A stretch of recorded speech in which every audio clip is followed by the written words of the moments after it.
Sunlight begins to fade now, and I feel like I'm losing time, but I don't know how I'm here. The sunlight has turned to gray, and I feel like I'm losing love again. I don't know how I'm here. I could feel your heartbeat. I could feel somewhere you're looking down. I could feel your heartbeat. I could feel somewhere you're looking down. 'Cause it's you I'm loving, and it's you that I wanna breathe. And it's you I'm loving, and it's you that I wanna need. Good evening, everybody. Welcome to Simracersworld TV, and welcome back to the Sim Stickers Simracersworld Formula 3 series. My name is Chaz Draycott, your host for the championship and for this evening. The guys are just out in qualifying at the moment. We don't quite get the build-up that we had last week, as I started half an hour early. But we're here at the Temple of Speed, Autodromo Nazionale Monza. A beautiful place and an absolutely incredible racing circuit, steeped in incredible history as well. And we are very, very lucky to be here once again. So the guys, like I say, just out in qualifying at the moment. Very, very interesting name at the top of the standings. Reigning champion Christophe Herbigno returns for SDL Esports by Logitech, and he is making his mark. Let me tell you, this guy is going to be one to watch. He's not going to have it as easy as he had in Season 1, though, I'll tell you that. And we saw last week an incredible turnout from the new format that we have this season with the heat racing.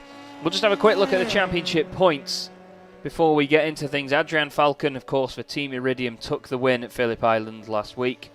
2 weeks ago now. That's gone fast, hasn't it? Brian Loynes finished in second place for that one. A great showing for Brian. Bart Delman was third, with Tanguy van der Veeg finishing in fourth, with Ewan Marshall in fifth, Dries van den Rijt sixth, Ross Nicholson seventh, tied on points with Klaus Guger, Louis Correa ninth, and Sebastian Herbera rounding out your 10. You can see the rest of them scrolling through now then. You can see James Forsyth there for the Year 1 Racing Alpha Live team in 20th. He'll be hoping for a bit of a better evening tonight. There are some of the guys that haven't scored points as well. Matisse Groen down there as well. Nick Sherman's for Simracersworld F3. But like I said, we've got the guys qualifying as things stand. They get lone qualifying for this. Christophe Herbigno is on pole position. Tom Wallstra is second at the moment. And what a great performance he's having so far for Fiercely Forward. Although it comes up as Dutchies Esports apparently on here. He's actually just pulled over as well, so he's going to pop it back to the pits. Here's Ben Hoffman in the Year 1 Racing Alpha Live machine. Just trying to find Tom Wallstra on the list. Seems like he might have been a last-minute entrant here that I haven't seen. I'll just add him in 1 second.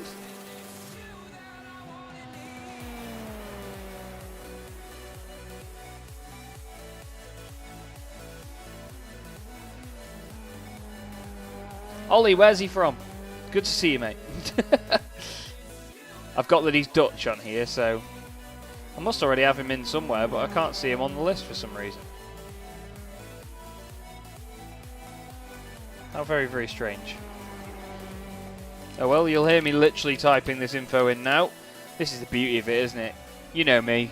I don't pretend that these things happen smoothly. I like to give you the broadcast raw as it is. But these Formula 3 cars are going to be a handful around here tonight. As I've said in the description for the video as well, there is going to be a lot of mind games going on. Ebenyo goes fastest, 1:44.043. And the thing is, these guys are doing these laps without slipstream as well, so it's very close all the way down. I mean, you can see Rutten, White and Polmans, they are all within 8 thousandths of a second of each other. As Brian Loynes goes fourth there with a 1:44.410. All of the fours for Brian Loynes. And that's Ben Hoffman pulling the car over there very suddenly. So, here is Paul Godden for Sim Stickers. These guys have got some beautiful liveries on their cars. He's actually pulled over. Jack Crawford is a new addition for this evening. We've also got Henning Stuhlinger for WS Racing Esports and his teammates as well. Michael Fischer. And there was another one as well. Holger Meifert for that team. But these guys are seemingly all, well, not quite up there at the moment. And that is the actual qualifying session finished already. So that has flown by, I'm pretty sure you can all agree. We'll get the grid now for race 1 of the night. Christophe Ebenyo on pole position alongside Bart Daleman. Great front row for those pair. We have Brian Loynes in 3rd place with Kevin Zemstra in 4th. Louis Correa, great 5th place for him. Ross Nicholson 6th. Seb Hawkins in 7th, just ahead of Ben Hoffman. Then we have Tim Rutten and Paul Godden rounding out the back of the field. The back end of the top 10, I must say. Matthew Forrest is 11th with Sam Bentham in 12th. And behind him is Victor Centelles with Khan Newen in 14th. We then have Holger Meifert, Wayne Palmer, Greg Parmenter in 17th, Nick Sherman's 18th, Danny Fenning 19th with Paul Kliss rounding out your top 20. Stephen Grabowski 21st with Daniel Merchant for Flat Out Sim Sports in 22nd place. And for some reason it's not moved over on here. Let me just have a quick look on this, everybody. Sorry, one sec. Okay, there we go. The grid should be moving over anyway. No, apparently not. Don't you just love overlay issues? Don't you just love overlay issues? Anyway, Bart Daleman, as you can see there, 2nd on the grid. He has Brian Loynes right behind him on his left-hand side. And I tell you what, they're going to have a good battle all race. These guys are very, very close together in terms of pace now, it seems. So just waiting for Christophe Ebenyo. The only driver not to take to the grid now is the pole sitter. Here he is then. And the lights are ready to come on then. And the first race of the night in round 2 of the SimStickers Sim Racers World Formula 3 Series is away. And it's a fantastic start for Bart Daleman. He flies off the line there. Look at that. Oh, there's a humongous accident in the background. A couple of the guys have gone over almost. There's 4 or 5, even 6 cars off there. And this is Bart Daleman then into turn 1 leading them. Kevin Zemstra 2nd. Christophe Ebenyo's down to 4th place. Louis Correa stays in 5th. In that accident we have Greg Parmenter, Danny Fenning, Paul Kliss, Nick Sherman's, Khan Newen, Wayne Palmer and Sam Bentham. So a lot of people involved. Daniel Merchant's gained 9 positions from that for Flat Out Sim Sports. He's into 13th place. He's had a great start. Brian Loynes is in the thick of it here. I think that's Tim Rutten on his left-hand side in the black DSRT car. Nearly making contact. Manages to get through, a little bit of a tap on the exit there. Ross Nicholson and Louis Correa has actually just gone past Christophe Ebenyo. Not sure what's happened to Christophe's car, or Christophe himself, I imagine, but he's not quite on full pace. Who was that there? That was Ben Hoffman. I think he might have had a slowdown from the chicane. He was just getting out of the way. He's got number 13, Paul Godden, just sliding in behind him then, and Seb Hawkins just going in front. There's a car there with no rear wing. Who is that? That is Holger Meifert.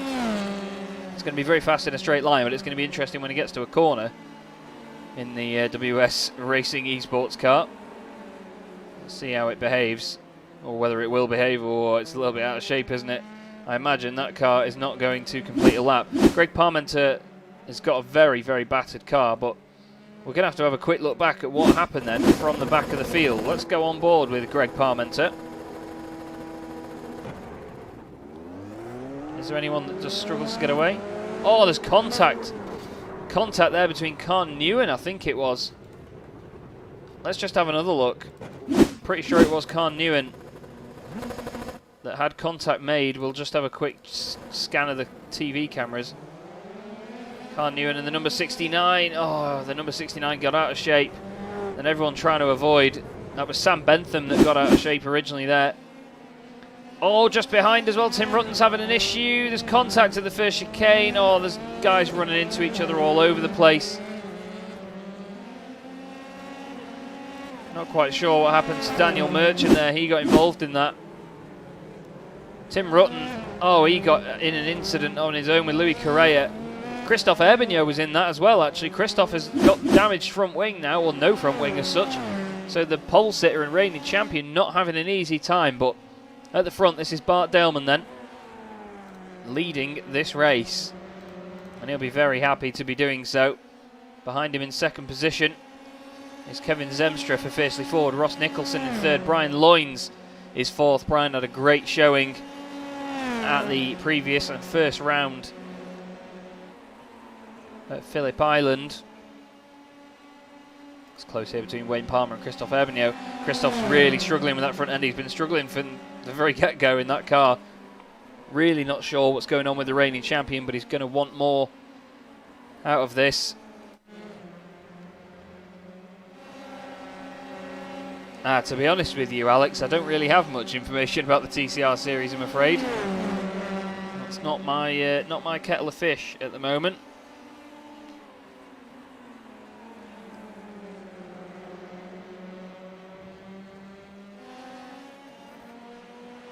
Round Parabolica they go, down the straight then. This is Tim Rutten, just behind Paul Godden. We'll go on board with Tim. His car seeming to have what looks like a Fiercely Forward decal there on it. Spec map, sorry. Down the inside there, by the way, that's Stephen Grabowski trying to get past Paul Godden. It's not worked for him there. It's close near the front though. This is Kevin Zemstra with Ross Nicholson right behind him. Don't forget this is the first heat of the evening.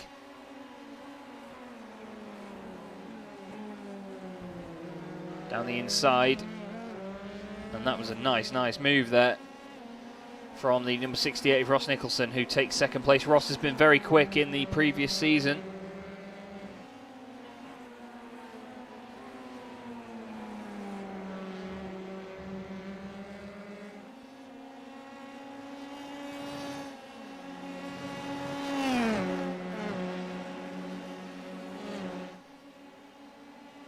Oh, by the way, the update to the format tonight, the top 8 from these heats go into the final. So this first race then, with 22 drivers, we will see the top 8 go through. This is a very close battle here between Tim Rutten, Stephen Grabowski and Paul Godden. I'm very good, thank you, Alex. Very good indeed.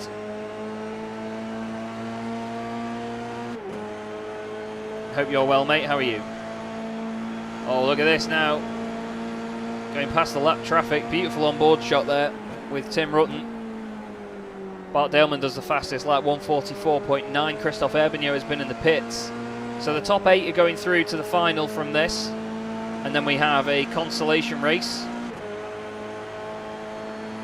of which the top 8 of that go through.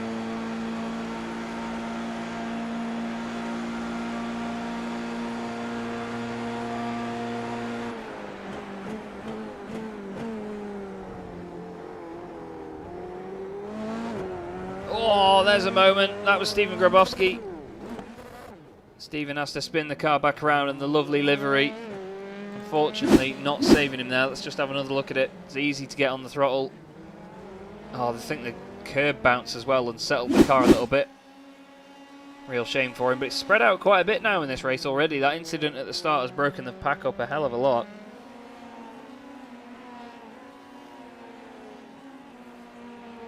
Now a very interesting one from this is that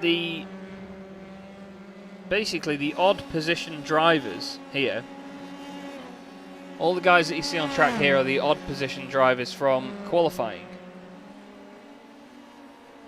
There was a bit of me that was struggling to get my head around the format when Bart sent it to me at first, but yes.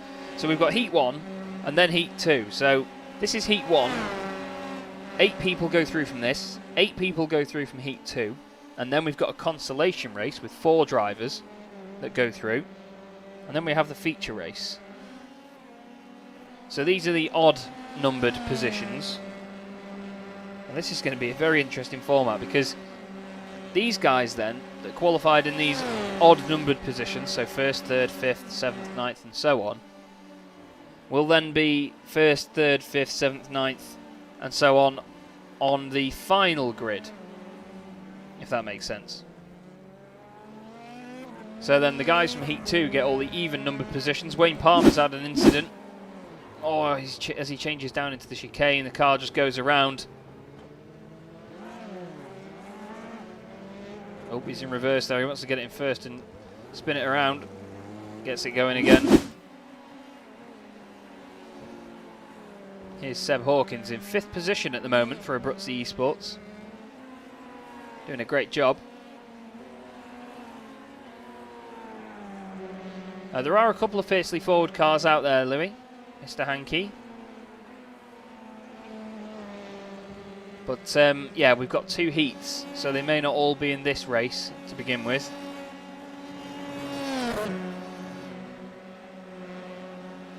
Kevin Zemstra, though, 3rd place at the moment. He will progress.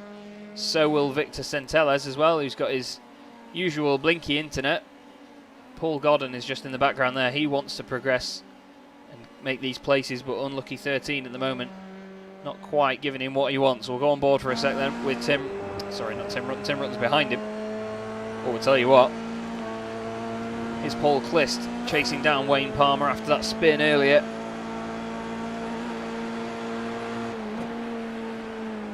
Pro strats. it's like modern day Dazzle camo, isn't it, Louis? Honestly. There is Mr. Clist just in front of him. Wayne Palmer taking plenty of liberties out of Ascari. These Formula 3 cars really do fly down these straights. Interesting to note, though, that Christophe Herbigno is not looking like he's going to go through here.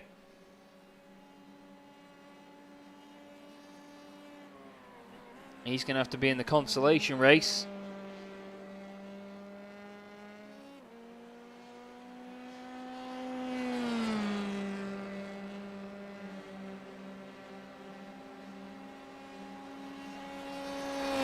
Interesting, actually. Louis, I've just noticed as well, Louis Correa actually qualified for this one, but he was given a qualifying ban. And he chose that. He chose that penalty as well. So, not quite sure what's going to get done about that, but he's not really taken advantage of it so far in this race. He's 18th. Here's Ross Nicholson in 2nd. Car looked like it was weaving around a little bit there. A little bit of grass going into Ascari. But we know how fast Ross Nicholson is. Oh, Holger Meifert's had an issue. What has gone on here? That is in the 2nd chicane that Holger has come to strife. Let's have a look.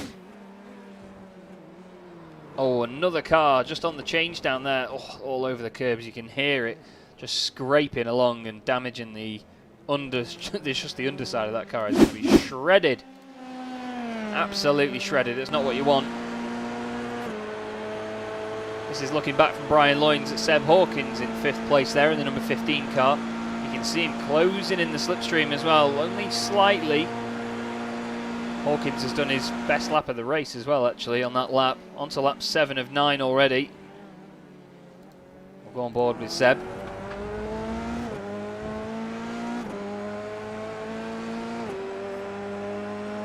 Get a bit more volume up in here, shall we?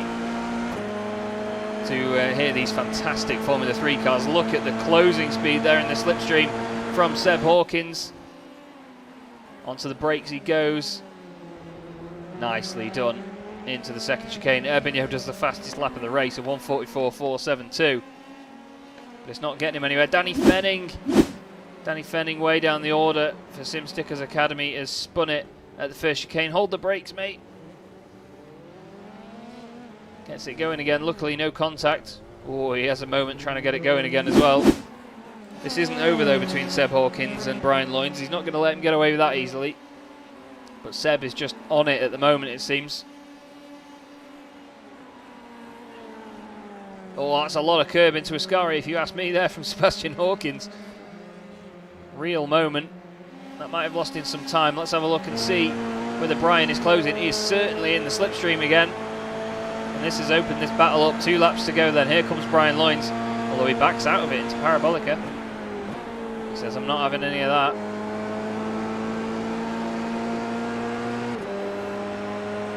Onto the main straight then to start lap 8.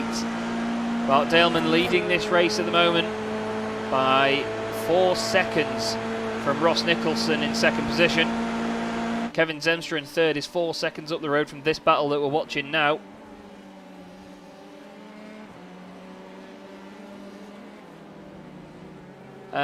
No, Ollie, from the consolation race, we've got the top 4 from that one progressing, mate. Or I hope so. I hope so. A great format all the same. It may seem complicated on paper, but it makes sense. I can't look at the session info partway through, Ollie, because it'll bring up the horrible UI. We don't want to see that. Erbigno does a 44.319. So even though he's down in 15th position,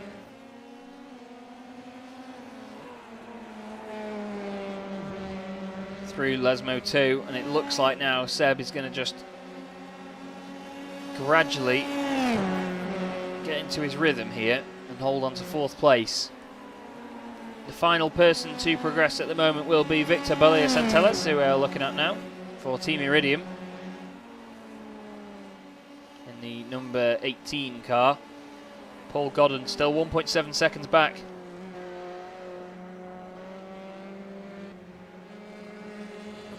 Oh, a little bit of a blink again there, but it's not going to stop him progressing. It's close again between Paul Clist, actually. Oh, Christophe Erbigno has just gone past him. White flag is in the air, though, for Bart Daleman. Bart is flying at the moment for the Simracersworld esports team. He's going to be very happy with this if he can keep it on the black stuff for one more lap. And the number 2 car, second in the championship last season as well, is going to be first in the race.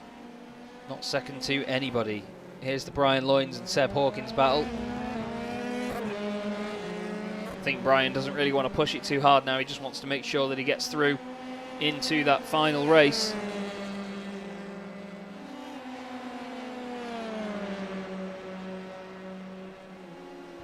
And then after this we'll have Heat 2, which are all the even positions from qualifying.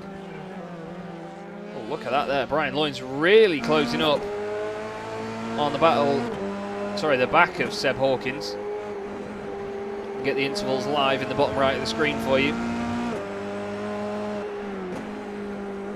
Erbigno was really slow at the start of this one, Louis, and then he got involved in an incident coming on to the second lap in the first chicane, so he had to go and replace his wing. So he's had a nightmare start to his season, and it looks like Brian Loynes is backing out a little bit there. He knows that this is going to be a safe position to progress into the final. But Bart Daleman is going to make this look very, very easy. He got an incredible start, jumped off the line very, very fast. Flew past Christophe Erbigno, reigning champion. And Bart Daleman takes the first win of the night in Heat 1 at Monza. What a great drive. Ross Nicholson's going to finish second and get a place in the final with Kevin Zemstra for Fiercely Forward. Brian Loynes just behind Seb Hawkins in the end there. Ben Hoffman, 6th place for Year 1 Racing Alpha Live. Good from him. Matthew Forrest for Virtual Racing Compound. He goes through. And Victor Santeles is the last one to progress there. Tim Rutten and Stephen Grabowski fighting all the way to the line. Stephen gets 10th place.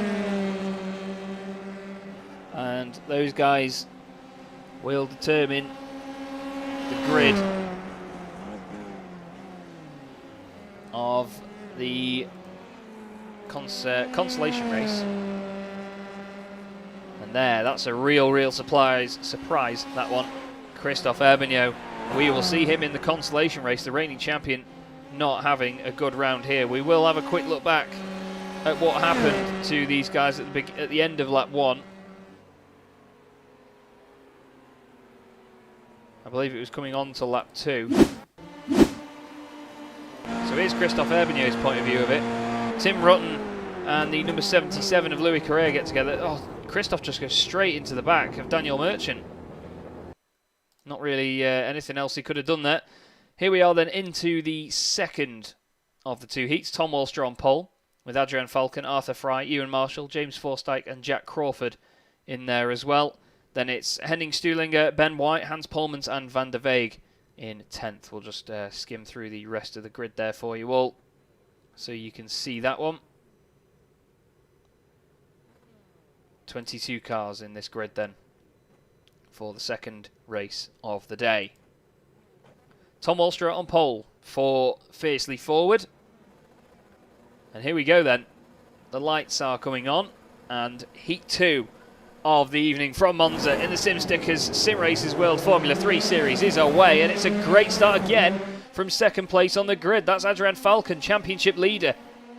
Takes the race lead from Tom Walster. Got 2 Flemish cars in the middle there as well. Number 33 is late on the brakes. Oh, there's contact between Ewan Marshall and the number 33. Oh, there's cars around on the exit as well, I believe. Henning Stuhlinger's off. Oh, it's a real shame for Henning on his debut in the championship as well. The number 33, Arthur Fry, was the privateer there. He's got a cone stuck in the front of the car now as well. There's a change for the lead. Tom Walster back down the inside. And that's Fiercely Forward cars first and third. But look at Adrian Falcon. Look at that for a switchback. Oh, and around in the background is the Flemish Sim Sports car. That's Van der Veeg. Tanguy Van der Veeg was amazing to watch at Phillip Island. That's a questionable rejoin. Oh, and Adrian Falcon's gone off as well. I think he's pushing too hard here to try and keep up with Tom Walster. So Fiercely Forward have cars first and second here. Jack Crawford on his debut, second place as things stand. What a great start to this for Fiercely Forward. Ollie Slade's going to be losing his mind in the YouTube chat. James Forsythe's defending for his life from championship leader Adrian Falcon in the background as well. We've got a big fight going on between Taylor Lane, Henning Stuhlinger, Sebastian Heberer. Oh, Seb is just going to be watching here, waiting for an incident. There's 2 yellow and black cars in front. He doesn't mind which one has an accident. John Tusting for Quantum Racing is trying it on Daniel Gadici. And just ahead of them as well, it's Hans Polmans and Ben White in the Year 1 car. It's very lively, this race already. Look at these lot coming into the Parabolica. Sort that out. Look at that, the number 64, Van der Veeg. How has he done that? Oh my goodness me. That was absolutely amazing by Van der Veeg. I have no idea. Tanguy, how have you done that, mate? Wow. That was a great move from him there. Loved that. We'll have a look back at that in just a second. This is the fight into turn 1. That's Ben White there in the number 21 machine. So close all the way up and down the order here in Heat 2. These guys desperate to get through. But Tanguy Van der Veeg, that was an absolute barnstorming manoeuvre. No, not even this one. This one. Look at this from Tanguy Van der Veeg. He's 5th in this battle. Guys are around him. He's later on the brakes through the middle and then...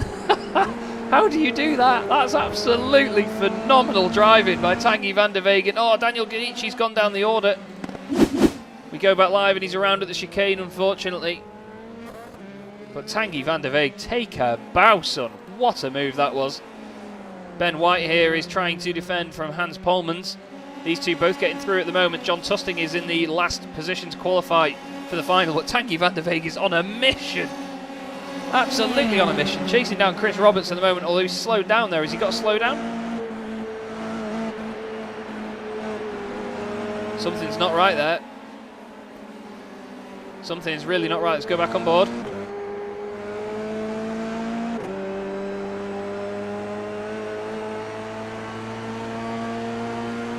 No, I think he's okay. I think he might have just had a slowdown and he was just managing to sort it out gradually. So fingers crossed he can continue. He needs to gain a couple more places then to get up into 8th and qualify for the final. The 2 Fiercely Forward cars, close your eyes Ollie, are together on track at the very front. Side by side, that's Wallstra on the left, Crawford on the right. Wallstra number 70, Crawford number 113. And they're together on exit as well. Adrian Falcon 2.7 seconds back, the championship leader, trying to go after them.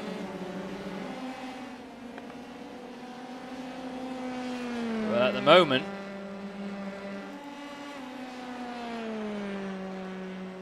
he's not really making too much of an indent, but he doesn't need to worry at this stage because this is just to get into the final, so he needs a top 8. This is Craig Jones here, just behind Lee Woodburn. Craig Jones in the SCC racing car.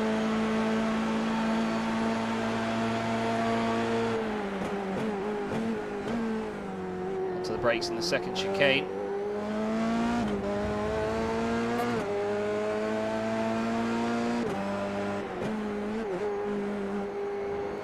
Looks like Lee's got some really good pace actually there, chasing after Taylor Lane in the fiercely forward car in front. Taylor was great to watch in season 1 of the Simracersworld Formula 3 series.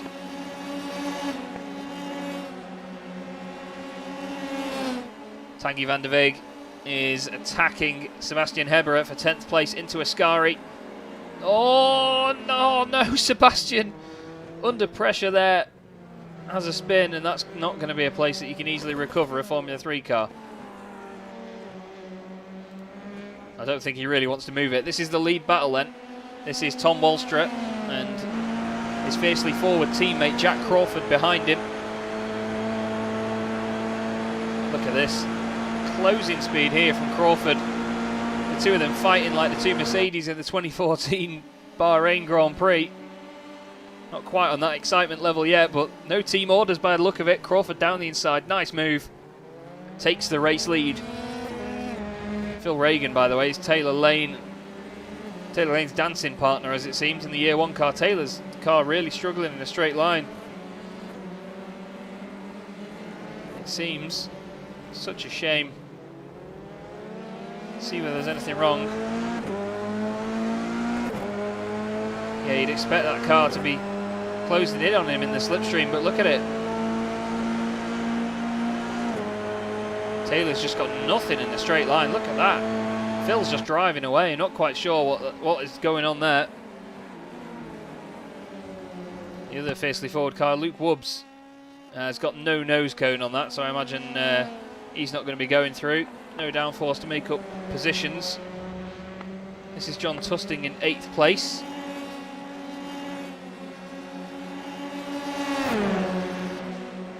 Side by side then down straight they go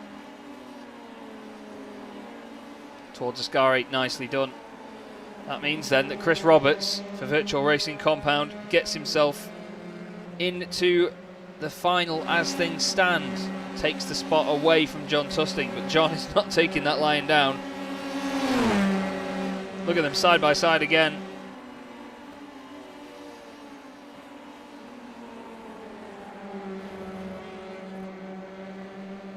Around the Parabolica, Chris Roberts holds on to it. And there's battle at the front again. This is deja vu between these pair. It's like René Arnoux and Gilles Villeneuve. No, Crawford holds on to it this time, does a great job. This is a very important battle, this is, because Chris Roberts and John Tusting are on the absolute edge at the moment for who is going to be progressing into the final.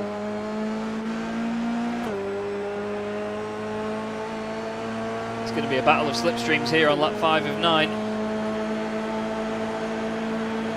Into the second chicane, both beautiful looking cars as well. Virtual Racing Compound and the Quantum Racing livery as well, both really good looking cars. Making good use of iRacing's spec maps. Stay on board with Roberts just to see what he can do about this gap.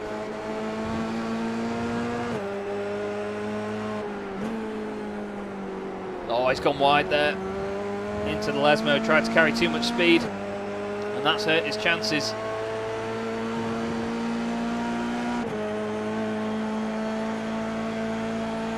Tom Wallstra, by the way, for the race lead, still attacking his teammate Jack Crawford. It'd be a great debut for Jack to win the second heat of the night. Looks like that car, the rear wing isn't quite straight. I'm not sure whether that's just some sort of optical illusion, but the left rear of that wasn't straight. Jack Crawford's around! Jackie boy! There's the commentator's curse for you. He got a tap off his teammate. That wing definitely isn't straight now. He's still in a position to qualify and get through, but is that wing damaged? He's got Hans Polmans behind him.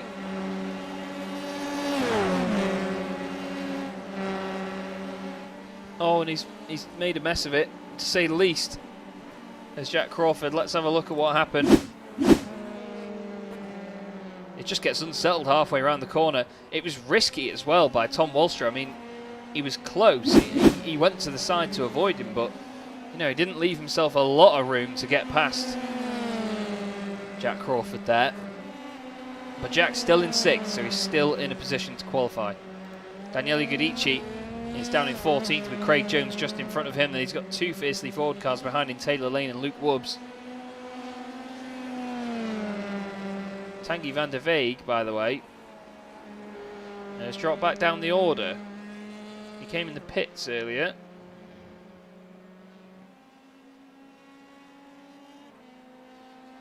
Not quite sure why he did that, actually. Apologies, everyone. I seem to have missed that.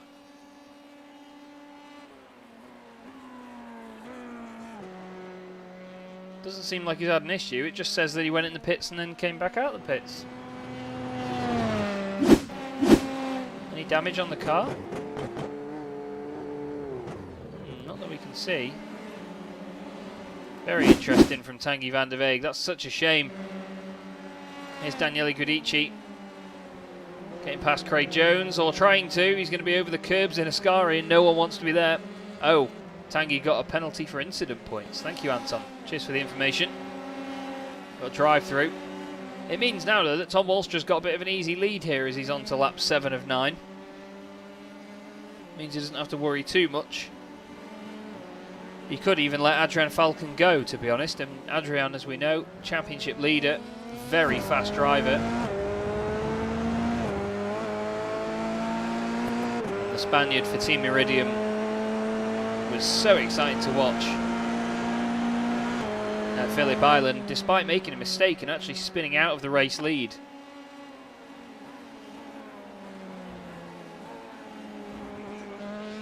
Over the curbs.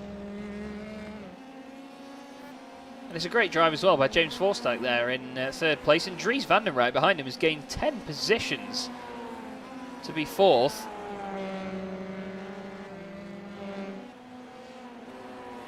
The Data Wire Racing driver doing a smashing job. This is still going on, by the way.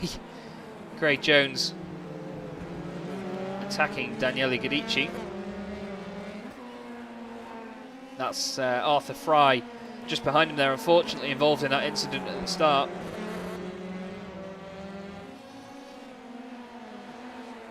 Arthur's been very, very quick in this series so far, and it's a shame that he's all the way down there and not progressing as things stand.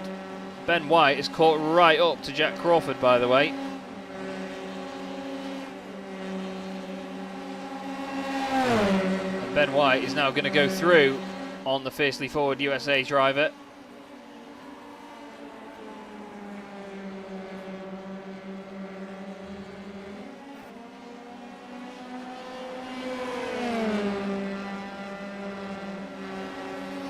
Down the straight they go again. Look at this now, you see the slipstream despite the damage on the back of Jack Crawford's car. You know he's not actually going for it. You can hear him hold back there. He just wants to keep this position. He's got 1.2 seconds back to John Tusting. And even if John gets past him, you can see John just behind him there. Even if John gets through, he will still qualify for the final, will Jack Crawford. But it's this man, Chris Roberts, that he needs to worry about. Chris is the one in the box seat now. So if John Tusting gets through, Chris Roberts needs to really focus on Jack Crawford's car and get through, because that thing will be damaged, especially with that rear wing as well. You can visibly see the damage on it.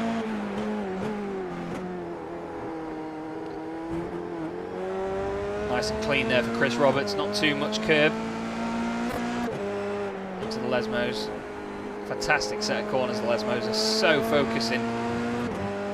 They're not the fastest or sort of most dramatic corners in the world, but it's so hard to get them right lap after lap when you're trying to string a time together.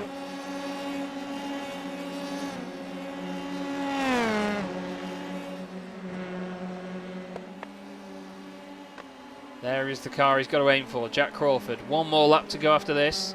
Jack's doing a great job to wrestle it around at the moment with the damaged rear wing. You can see the field spread out in front now. But John Tusting is well and truly in the slipstream there. Jack Crawford's car really, really hampered through Ascari and into the final corner, then down towards the Parabolica.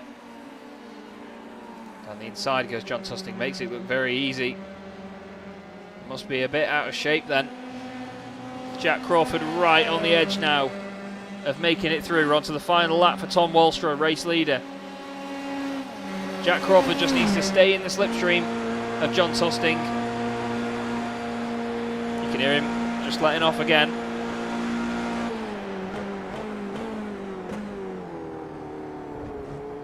Ollie's asking, how is that wang damaged? Oh, I think there was a little bit of contact, mate. It was very, very close. I think that Tom's wheel actually went through the splitter of Jack Crawford's car. But Tom Walstra doesn't care. He's leading the race at the moment and doing a cracking job of it. Adrian Falcon in second place. And we've got James Forsyth in third. Dries van den Rijt. What a drive from him in fourth place. Very, very pleased to see Dries doing well. Hans Polman's in fifth for Flemish Simsports in that gorgeous machine. I think you all have to admit that all the Flemish Simsports cars look great. Chris Roberts is now within a second of Jack Crawford. And as long as Chris keeps it nice and tidy now, he might be able to grab this position here. Keep an eye on it. Down into Ascari. This is where Jack's been struggling. Let's see how the car behaves.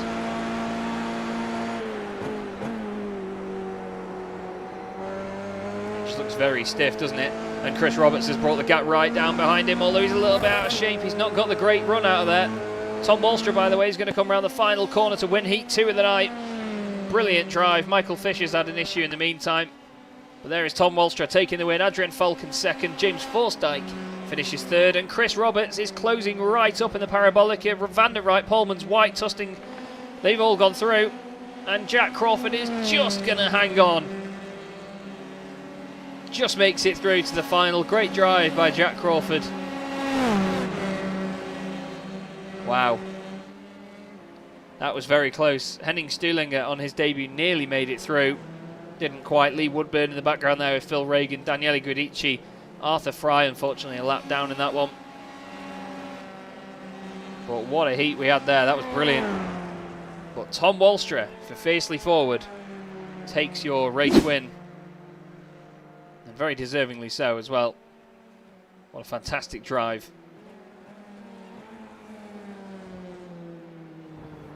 Still waiting for some guys to cross the line. Klaus Guger is still on his final lap. Same with Michael Fisher as well. Although Michael Fisher was actually behind some of the other guys, so he has finished on the lead lap.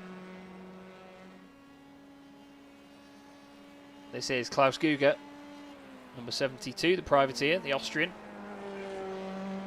Klaus was good fun to watch at Phillip Island as well. There were a lot of drivers that really came out of the woodwork that I hadn't seen before, and it was very entertaining to see them all driving.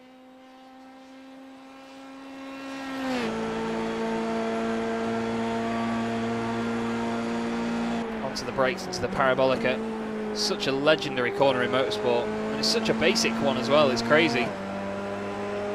It's a long, fast hairpin, but you really have to be on it to get it right. Klaus Guger there will now cross the line and round out the heat. Heat 2 then, all done and dusted. So now we go on to the consolation race. This will now see the rest of them that didn't get through. So all the guys from the first heat that didn't get through will be on the right hand side, and all the guys from Heat 2 that didn't get through will be on the left. There is your grid. Godden and Roberts front row. Then it's Grabowski, Stuhlinger, Rutten, Woodburn, Merchant, Reagan, Palmer and Guidici.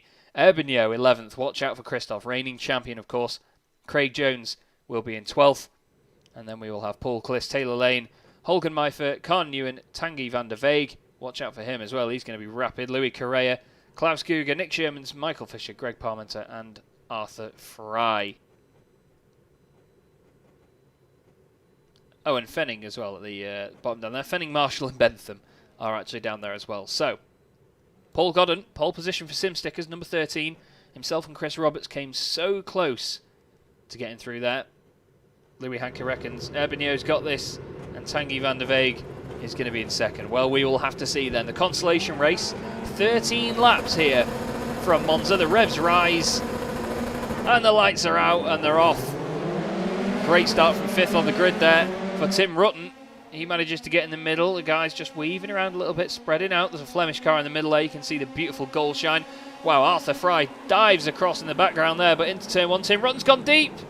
Oh, there's contact. Paul Godden and Chris Roberts all have had an issue. Lee Woodburn's going down the order as well. Greg Parmenter's all over the place. Lee Woodburn is off the circuit on the right-hand side. Where is Chris Ebernew in this? Oh, there's contact there between the number 42. That was Luke Wobbs. And I think Nick Sherman's got into him as well. Tim Rutten has actually got the lead of the race from that contact at the beginning. The number 91, that's Henning Stuhlinger trying to get in there as well. Chris Roberts in there also. Christoph Ebernew in the middle of this. There's a big bunch in the middle. That is Gradici going off. Oh, this is the number 64 of Van der Beek. Oh, there's a fiercely forward car and a Simracersworld car over on its... Well, it's not. It's got a roof. It's Nick Sherman's in the barrier. Wow, Nick Sherman's went flying off there. I'm going to have to try and have a look back at that. There's Nick Sherman's going over. There's a fiercely forward car and Arthur Fry involved again in that one. What an absolute nightmare for these guys. It's such a shame, man. Chris Ebernew, you can see him just trying to dart through there in the background. He's gained 6 places already, the reigning champion. Oh, we've got a car off as well. Stephen Grabowski's just gone off at Ascari. He comes back on. I think it was Taylor Lane that was involved.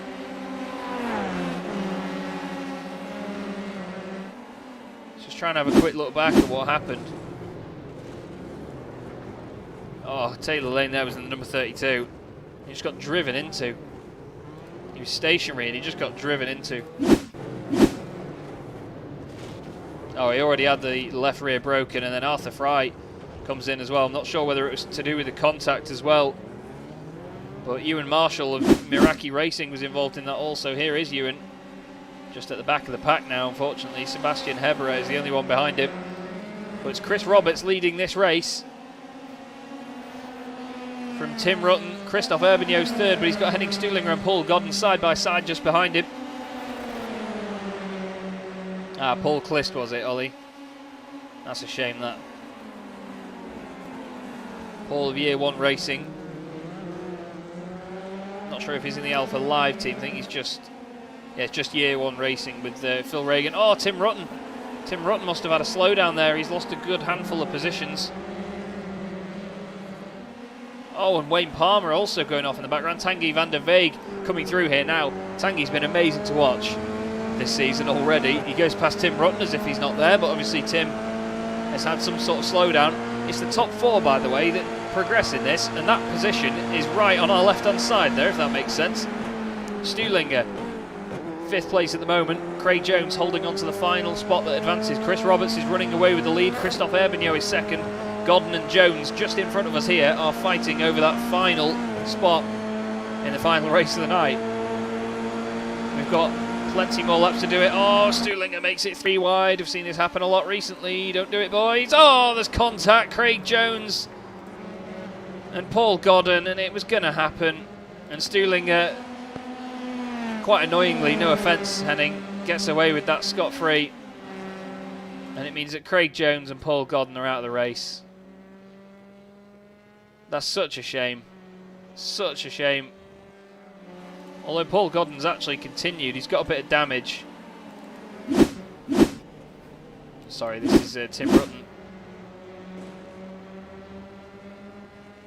Was it Craig? Yeah, sorry, it was Craig Jones, wasn't it, that went off. Paul wanted to give Henning the room. The two of them came together. Paul Godden's wheel originally came off, but then I think it fixed itself. Yeah, the sim just updated the damage. So that means that Tanguy van der Veeg is now into the top 4. And he's chasing down Henning Stuhlinger that got away with that incident.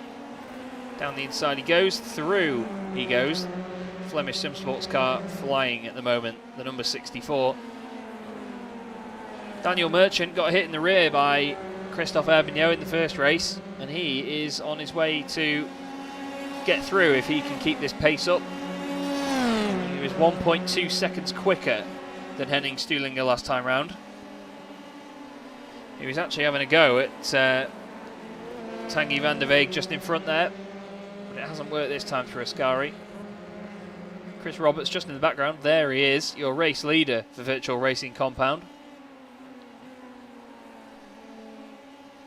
So the top 4 get through. This is a great battle here, by the way. Louis Correa has got Paul Goddard, Daniele Guidici and Khan Nguyen just behind him.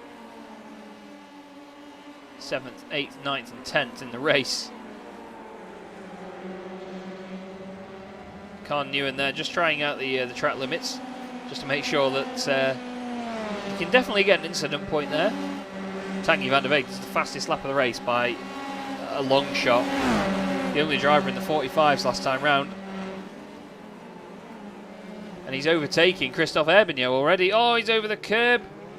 Henning Stuhlinger comes through there as well. He wants to try and gain a place from it. It's not happening this time. Let's have a quick look though at Tanguy van der Weeg passing Christophe Herbigno. He's done it down the straight. Onto the brakes they go. Oh wow, there's actually a tiny bit of contact. We just missed that as we came back to them. But he's kept the place now. And he's back in 2nd. With Christophe Herbigno 3rd then. Henning Stuhlinger just behind him 4th. He's got the front row seat for all of this. And Daniel Merchant and Wayne Palmer waiting in the wings just in case anything happens. But it's mighty close between Christophe Herbigno. The reigning champion has definitely not got it his own way this time. Henning Stuhlinger coming flying past him because of the slipstream, and he's beaten him into Ascari. Heading for WS Racing Esports.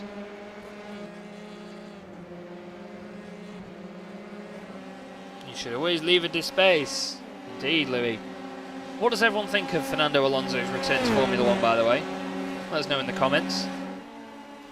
I personally think it's great for Fernando, but I agree with what a lot of people have been saying. You know, it's a shame to fill that seat with someone that's been and gone and come back again already,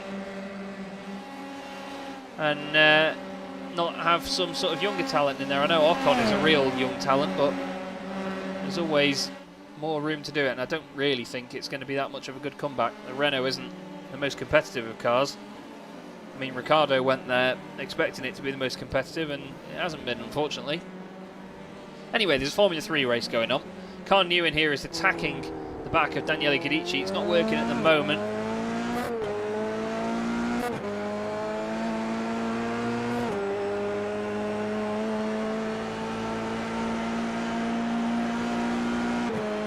The gap has opened up considerably there. It just shows you what a good run can do. And to be honest, I think Henning Stuhlinger is definitely somebody to watch here. He's fast, isn't he? He's getting away from Herbigno, and Christophe just hasn't really got it. He's not got it on lockdown at the moment. Sorry if that triggers anyone. I agree, Louis. I think Kimi should go as well. I mean, his performance in Austria was just a shame. If anything, I love Kimi Räikkönen. He's such a character. For someone that doesn't say anything, he's such a character. But yeah, I think he's a little bit past it now. Same with Vettel, unfortunately. Vettel just can't seem to cope with pressure anymore. He really can't. Be good to see Jack Aitken do that. I met Jack at the British Grand Prix last year, and he's a top lad. This is Louis Correa in 6th place, just in reach of getting through to the final of the night. Oh no, Mathieu, I definitely think it's cool that Fernando's come back. Definitely cool that Fernando's back, mate. It's great to see. I love Fernando, but I just think that it's a spot that... Oh, Christophe Herbigno. Herbigno in the pits. Now this is massive.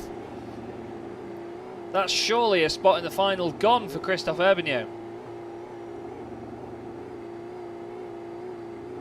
Now is it a stop-go, or is it it should be a drive-through if he's got... oh, he's taking tyres.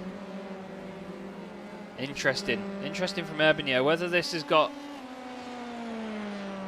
the mandatory stop in it or not, I may have missed that detail. I do apologise.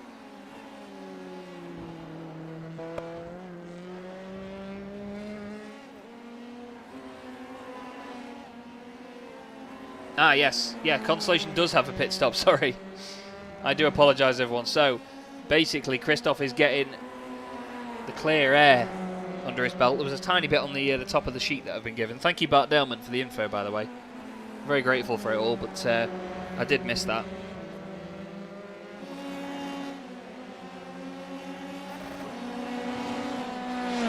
So we've got 13 laps here with a pit stop. The featured race is 18 laps with a pit stop. You got the year one car just getting out of the way there. Christophe Arbigno. He's not in clear air, and this is what he wanted, is clear air. He's not got it. He's got Tim Rutten just in front. He can't get through there. Now he's got fresh tyres. Thank you very much, Jonathan. Much appreciated, mate. Anyone that is a fan of my commentary as well this weekend, I believe you may be able to hear me on TSL Timing. I'm commentating at Snetterton this weekend on the Sports 2000s Championships, joining Chris Dawes in the commentary box. Yeah, everyone's got some sort of damage, Louis. That's it. Thanks very much, mate. Much appreciated. But yes, if you do have the SL Timing. Oh, actually, I thought Christophe was just going to make contact with Tim Rutten there, but he does get the overlap and through he goes. Tim Rutten's hanging on the back of him. TSL Timing, sorry. If there is a link this weekend, make sure you do follow me on Facebook, and there will be a link to that. But Tim Rutten's really fighting this now with Christophe Arbigno, and Christophe's probably just thinking, just leave me alone, I just want to get on with my race and go. Oh, Paul Godden has made contact. Paul Clist again. Paul's not made many friends this race, has he? The year one driver definitely not just standing out because of the livery. He's made some pretty heavy contact there. Let's have a look what happened. So Paul Godden on the left. Oh, Clist just loses it. I think he lost the left side pod on that one. But wow, that's such a shame. And Clist just losing it on the brakes and somehow gets away with that one. Here's your race leader, Chris Roberts, doing a fine job as things stand. Tanguy van der Weeg is in second place, 16 places gained. Ewan Marshall, by the way, despite being involved in that incident earlier, has gained 19 spots up to 7th. He is flying in the Meraki racing car. I believe the only Meraki racing car in the series.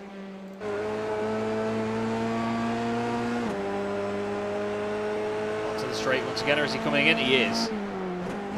So into the pits then comes Ewan Marshall. It feels painfully slow, especially on a straight that's as fast as Monza as well. If you come in the pit lane, I don't know why he's changing gear, he says, being completely naive. Henning Stuhlinger, 3rd place, doing a good job. Daniel Merchant is now up to 4th, but yet to pit. We'll bring up the pit stops on the left-hand side for you all. So you can see, Arbigno, fastest of those that have pitted, well, top of those that have pitted, and 1:45.6, fastest lap of the race. Proving that he has not lost any of his speed and his consistency. It'd be an amazing turn of events if Christophe Arbigno didn't get through though, wouldn't it? Clist has just come in the pits as well, after making a couple of friends. Oh, and Fisher is, well, he's going to need to be fished out of there. That's up at Ascari. Is he going to hit the curbs on the right? Oh no, the car just gets out of shape on the throttle, straight on. Oh, and bang into the wall. And it's sort of beached in the gravel there as well. I think that's broken. Or as Lando Norris would say, it's broken. And by the way, Chris Roberts has lost a hell of a lot of time here to Tanguy van der Weeg, and whether Tanguy's going to get stuck behind him and get involved in a battle, we'll have to see. Chris Roberts could come in the pit lane and make this easy for himself and get out of the way, but no, he is not. We're on to lap 9 of 13. These guys still having to pit. Tanguy van der Weeg moves out of the slipstream. Onto the brakes and into turn 1, gets it done. So the Flemish Sim Sports car takes the lead of the race, puts himself in a very good position to get into the final. Con Newen and Daniele Guidici. Oh, Daniel Merchant is off. Apologies for that going loud there, I was itching my face. Daniel Merchant, I heard a little bit of a sort of a clunking noise as if a car had hit a wall as he lost it on the brakes. Don't hit the grass, Daniel. Oh, look at that. We saw just that from Clist a minute ago. And Daniel gets away with that well there, not much damage. Christophe Herbigno has overtaken Carl Newen. Tim Rutten has overtaken him as well in the background there.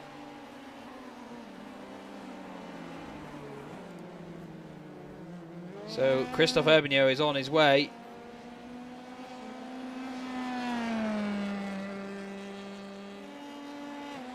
I think he's going to qualify at this rate, but we'll have to see. Wayne Palmer is only just behind Carl Newen now after Carl has had his pit stop.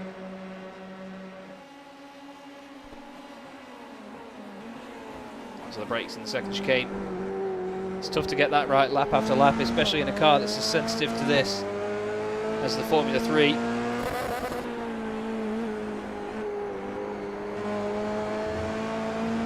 Oh yeah, Christophe Herbigno is a legend, he's brilliant. Such a lovely guy as well, a very deserving champion in Season 1. We'll go on board with him for a second. Just watch this commitment through Ascari.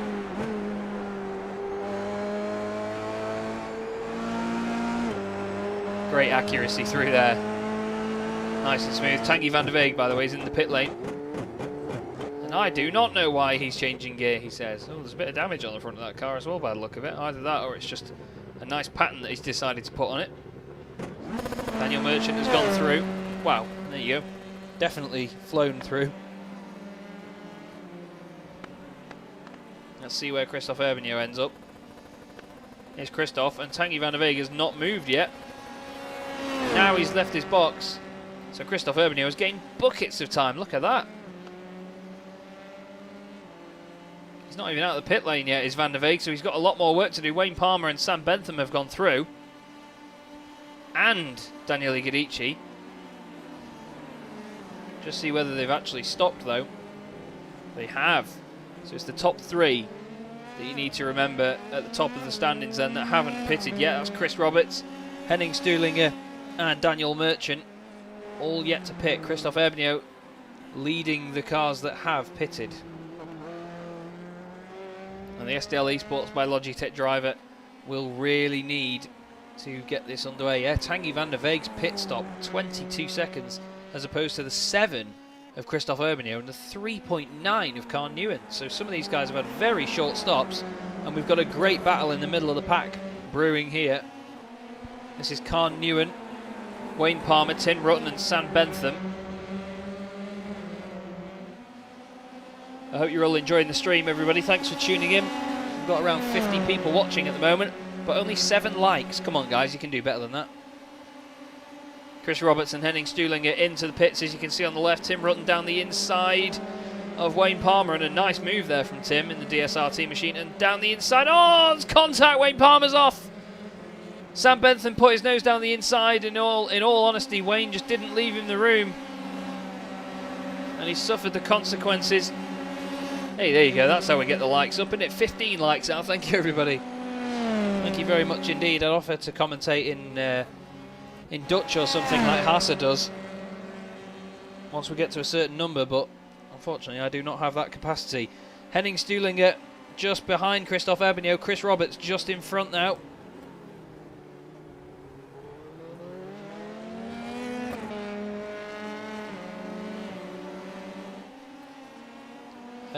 No, Mr. Hopeman, it's not. You can like the video separately to just watching it. We've got 52 viewers and 20 likes. Thank you, everybody.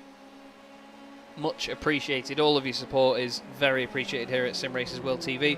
911 subscribers.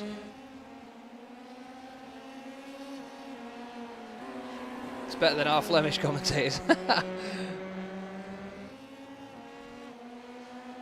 Oh, wow, John. Oh, wow. Well, we've got 2 more laps to go after this. We've got a great battle going on here between Daniel Merchant, Wayne Palmer and Louis Correa. Now Wayne has managed to emerge with this lot into the Lesmos.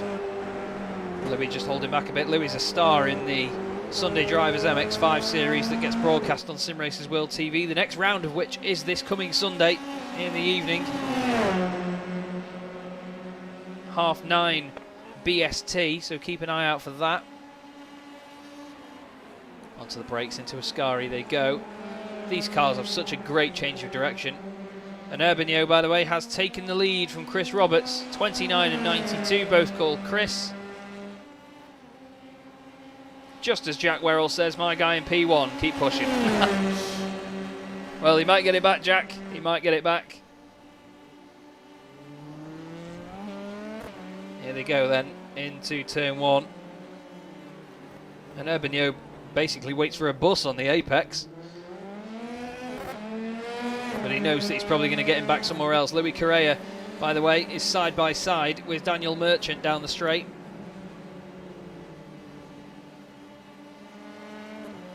Side by side they go. Daniel Merchant a little bit later on the brakes there than Louis. And the Frenchman gets ahead.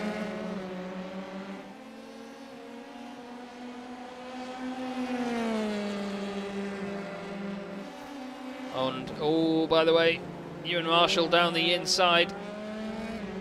The F3 sound a little bit different with X Audio 2, not too different. By the way, Tanguy van der Weeg there just doing his best gearbox impression on Daniele Gadici's car, all over the back of him. Oh, as Daniele blinks in and out, it's very off-putting. But as Louis said before, that's pro strats. It's not a bug, it's a feature. It's one of my new favourite phrases that I've seen on a video recently. Down the inside goes Tanguy van der Weeg into Ascari. Oh, and Daniele Gadici absolutely cacks himself and goes straight on.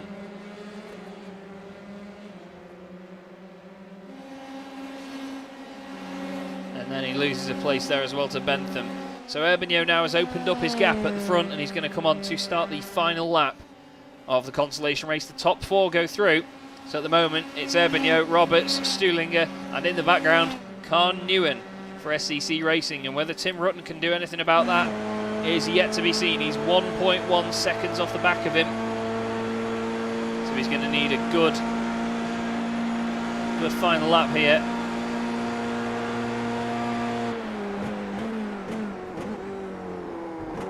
Oh, he's gone deep into turn 1 though, but he saves it quite well, to be honest. What's an extra €5 a month, Louis?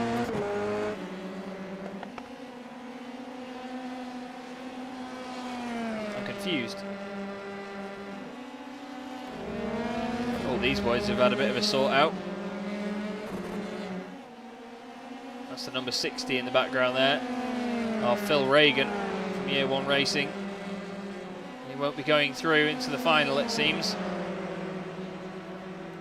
Tim Rutten has got to worry about Tanguy van der Weeg behind him. Ah, right, okay. Pro Strat starter pack. Sorry, mate, I missed that there. Apologies. Tanguy is all over the back of Tim Rutten. It looks like he's going to get the job done here as well.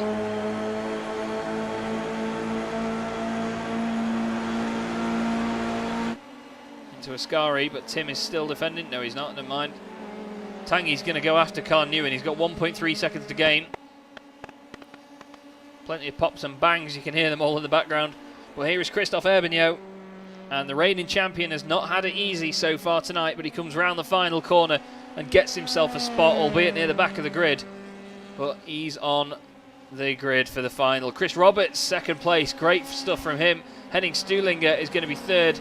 And Khan Nguyen is going to the final. Tanguy van der Weeg, very big surprise there, will not make it through. But wow, yes, Ollie Slade, I'm hyped for this feature. Oh, I am as well, mate. Tanguy van der Weeg not too happy, stops the car. Hopefully nobody piles into him. I mean, the damage model would make it look brilliant, but I hope that we're not going to see any contact from anybody. Yeah, luckily he's got out of the way. Everyone then just filtering through. Here's Klaus Guger, not seen much of him tonight. And then Danny Fenning is going to be next. All the way down in 15th place. Coming down to the Parabolica.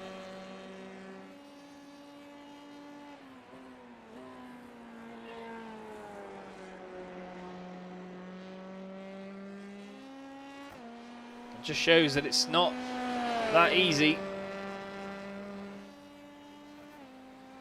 Yeah, Anton said there might be a problem with the service, so one driver will go to the final from this. There was a mention of this before, and I believe it was Ollie that mentioned it. So we'll have to see whether this works or not. If it doesn't, then that's a real shame, and we'll have to see what we can do to sort it out. I'm going to keep my eyes on the Simracersworld Discord channel and see what gets announced there. I'm just going to have a quick look.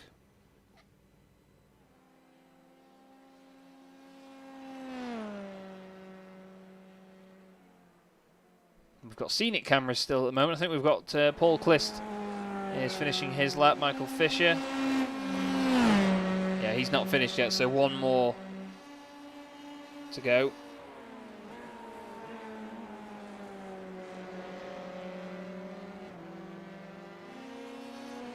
Michael Fisher there in the WS Racing Esports car.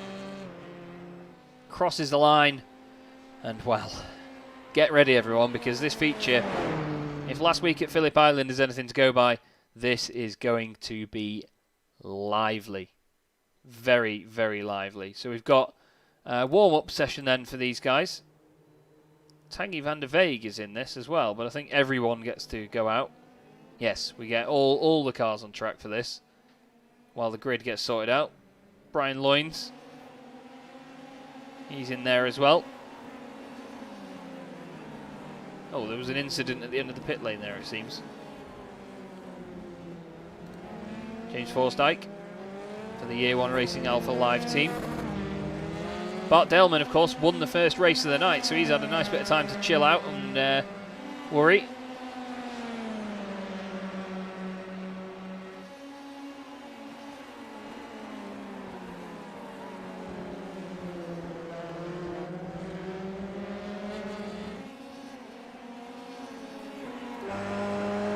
First season of the championship as well, Bart was saying that he hadn't won a league race in about 2 years, and then he went and did it. Jack Crawford just survived his heat. The car is now repaired and back out there for the final, the feature race. But the guys are just out there now getting used to the conditions. Some of them haven't even got out on track yet, but I recommend they do, just to make sure that they know exactly what they're going to be up against. Tom Walstra, oh, there was a car there with quite a bit of damage just ahead. I think it was Seb Hawkins that we saw, but someone else, I believe, we had a rear wing missing there, or some sort of issue. Ben White just going through Ascari in the Year 1 car. His teammate there, the number 52, just ahead. You can see them weaving as well, just making the most of the track. Oh, in the background there, we've got someone around.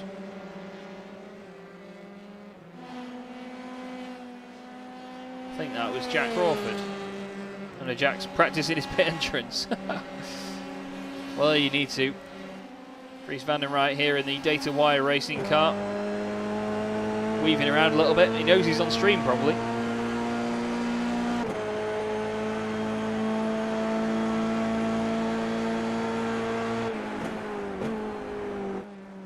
Always looks like they're going too fast into the Parabolica, doesn't it? It's crazy the speed they carry. Here's Kevin Zemstrup and the number 988 car. Looks like the track's very empty around where he is. Here's Bart Daleman with a little bit of traffic. Hans Polmans, no relation to Hans Moleman from The Simpsons, in the number 25. That's a gorgeous car, that. I mean, Jack Werrell, I know, will be stuck to his seat, to say the least, with excitement at looking at these Flemish Sim Sports cars, but it's a very pretty livery.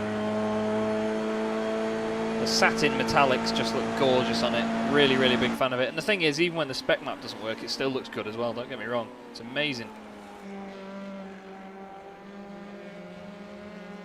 But I hope the stream looks good, everybody. Hope you're all enjoying yourselves so far. My name is Chaz Draycott, and I'm going to be your host for the entire championship. And I hope that you enjoy joining me along for the ride on this one. It certainly is a great championship to commentate on, and thank you to Simracersworld and Simracersworld TV. Not a problem, Belgian Red Eagle. You guys make a beautiful looking race car. But I hope you guys enjoy this as much as I do. It's a real good laugh. It's a very exciting series as well. Like I've said a bit earlier on, I'm going to be commentating at Snetterton this weekend. So anyone that has access to TSL timing may be able to hear me with the fantastic Chris Dawes as we commentate on a lot of different things going on. The MSVR GT Cup, there's Porsche Club as well, the Sevens Cup I believe as they call it, and I'll be commentating on the Sports 2000 Championship. I believe we also have the F3 Cup as well, so I'll get to see real life Formula 3 cars in just a day or so. And I can't wait, to be completely honest with you. It's going to be brilliant. Anyway, for what's going on now, Tom Walstra is fastest. He's got his teammate just ahead of him on track there. That is the number 988 that we were looking at earlier, Kevin Zemstra. This warm-up session, not too long to be honest. You'll see in the top left of your screen there, just a 10-minute session while the guys get used to it. And let us know your predictions, everybody. Let us know, who do you think is going to win the feature race? Let us know in the comments. We'll have a look and let the cameras do their thing. And I will be back with you in just a moment.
Oh, and I've just come back there to a real moment from Brian Loynes.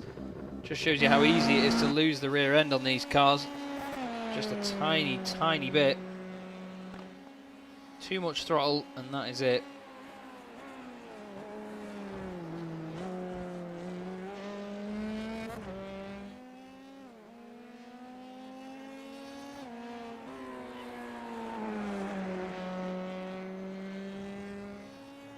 This is Bart Daleman, someone who has been very much in control, not just because he's a series admin, but in control of the car around here at Monza. He's done a smashing job. And Louis says my popcorn needs a refill. I tell you what, my cider does, to be honest, mate. So if you can grab me one, that'd be great. There's another question everyone will be on board with. What's everybody drinking this evening? What's everyone's tipple? It's not really something you should promote on a broadcast, so I do apologise to anyone that thinks that's wrong, but we're all about the good vibes here at Simracersworld TV and enjoying ourselves, so I hope you are all having a fantastic evening. No matter where you are in the world, watching the stream. Sprackling water, says Anton. What's sprackling water? Being healthy. Fair play, Anton. Fair play, mate. Carmeliet. What's that, Jonathan? That sounds interesting. Is that a beer? A beer brand? Carbonated water? I know, Anton. Don't you worry, mate. All good, mate. All good. By the way, the 3 Year 1 Racing Alpha Live cars are right together in the order in this warm-up session. We've got Ben White 2nd, Ben White 7th, Hoffman 8th, Forsyth 9th. Cider has apples in it. Yep, one of my 5 a day. I actually am having 2 of my 5 a day. It's cider with raspberry. And Carmeliet is a very nice Belgian beer. Well, I will let anyone that has been watching my British Boring Car Championship will see that David Addison, the voice of the British Touring Car Championship, has been commentating with me recently. And he is a humongous fan of Belgian beer. So I will definitely mention that one to him. Quite a fan of Hoegaarden myself. It's quite a good Belgian beer, isn't it? What do you all think of that one? I know there's a lot of Belgians in the Sim Racers World community as well, so hello to all of you. just looking at Ross Nicholson now in the very pretty SimStickers racing machine.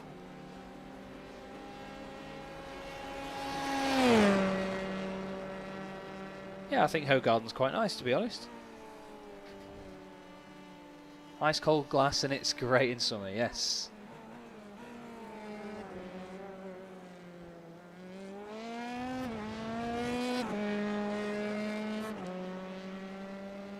Christophe Herbigno, by the way, top of the times in warm-up, just showing everybody how it's done. Yeah, cider with raspberry. Oh, it's nice. It's a Kopparberg. Kopparberg is lovely, lovely stuff. Definitely recommend that you try the raspberry one. I can't really find it very in many places, to be honest, but yeah, it's very good.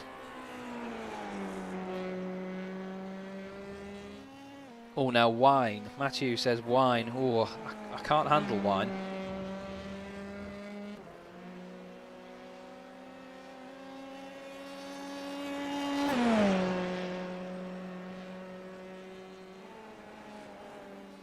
Anyway, warm-up has finished. So everyone make sure that you have your drinks ready, because this is going to be lively. Very, very lively. Here's your grid then for the final of the evening. Bart Daleman on pole, Tom Walstra alongside him with Ross Nicholson and Adrian Falcon on row 2. We have Kevin Zemstra 5th, James Forsyth 6th, Seb Hawkins 7th, Dries van den Rij in 8th, Brian Loynes is 9th ahead of Hans Polmans, Ben Hoffman and Ben White on row 6. We then have Matthew Forrest, John Tusting, Victor Centelles, Jack Crawford, Christophe Herbigno 17th with Chris Roberts, Henning Stuhlinger and Carl Newen, the last one in to the final. So, get your bets in, everybody. Bart Daleman starting from pole position, the Simracersworld esports car. Wow, I'm so excited for this. It's been brilliant tonight. Some strange incidents, plenty of action, but great racing all the same. Everyone's on the grid, the lights come on, and the feature race in round 2 of the SimStickers Simracersworld Formula 3 Series is away. And again, not a great start from the pole set. We've got Ross Nicholson flying through the middle there. Christophe Herbigno making moves in the background. Oh, there's a fiercely forward car moving over as well. Bit of contact at the front between the number 70 as well. That's Tom Walstra. He's gone down the inside. He's 3 wide into turn 1. Bart Daleman turns in. He's got nowhere to go. Let's keep an eye on the middle of the pack. Is there any shenanigans? Christophe Herbigno trying to make his way through, but Tom Walstra leads the race. Great start for him. Bart Daleman has got Adrian Falcon just behind him. Kevin Zemstra's in there as well. Trying to see who that fiercely forward car was in the background. I think it was Jack Crawford. Went right across the nose of Christophe Herbigno. You could see him dive out of the way. Adrian Falcon down the inside of Bart Daleman. Doesn't work there. Seb Hawkins trying to come through as well. We'll keep an eye on the pack. Any messing about? Oh no, there's a car around and it is Christophe Herbigno. Oh wow, Christophe is really, really not having a good evening. Did he do that on his own? Let's have a look. Forward with Christophe Herbigno. Yeah, you could hear it. He just got on the power as the car went over the curb. And it spins on him very, very quickly. We've got loads of close action in the middle of the pack here.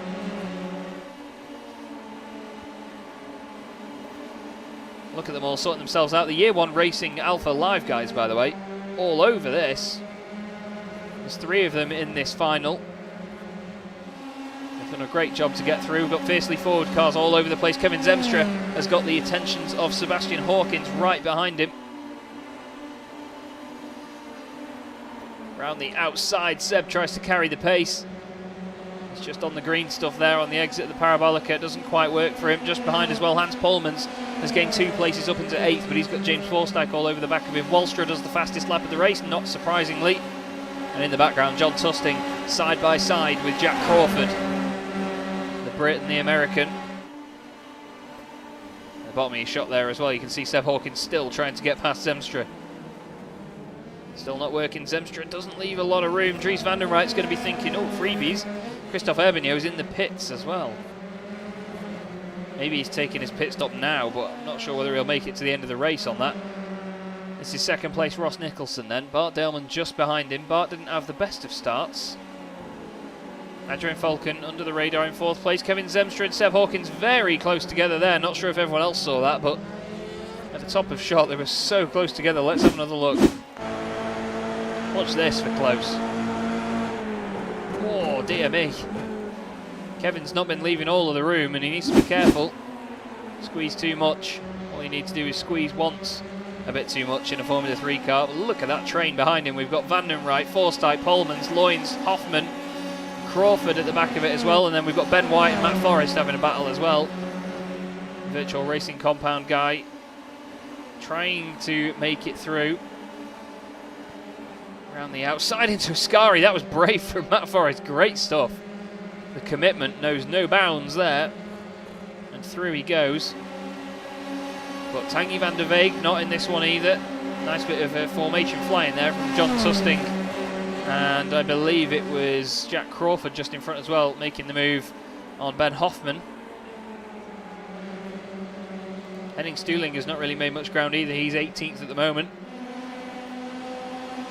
Fastest lap of the race by Tom Walstra, race leader for Fiercely Forward. Side by side in the background, Bart Daleman and Ross Nicholson for second place. Car 2 goes to position 2. And then again, Seb Hawkins and Zemstra. These two need to leave each other alone. Honestly. We had Luke Wobbs. Oh, Brian Loynes. Brian Loynes, second in the championship. Brian's had an issue and gone off the circuit. Jack Crawford has also apparently stopped. This must have been for the same thing. Oh, Brian. Oh, Jack has to stop the car. Doesn't make contact. Great avoidance there by Jack. Shame that he lost the place, but still, very well done.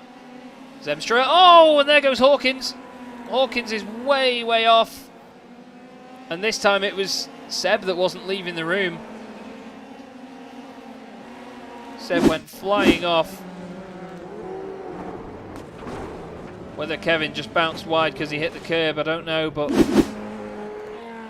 yeah, you need to leave more room than that, I'm afraid, in those chicanes. Look at this lot. Dries van der Rijt, Zemstra, Forsyth and Polmans all together here. They're going to end up 2 by 2 as they go down towards Ascari.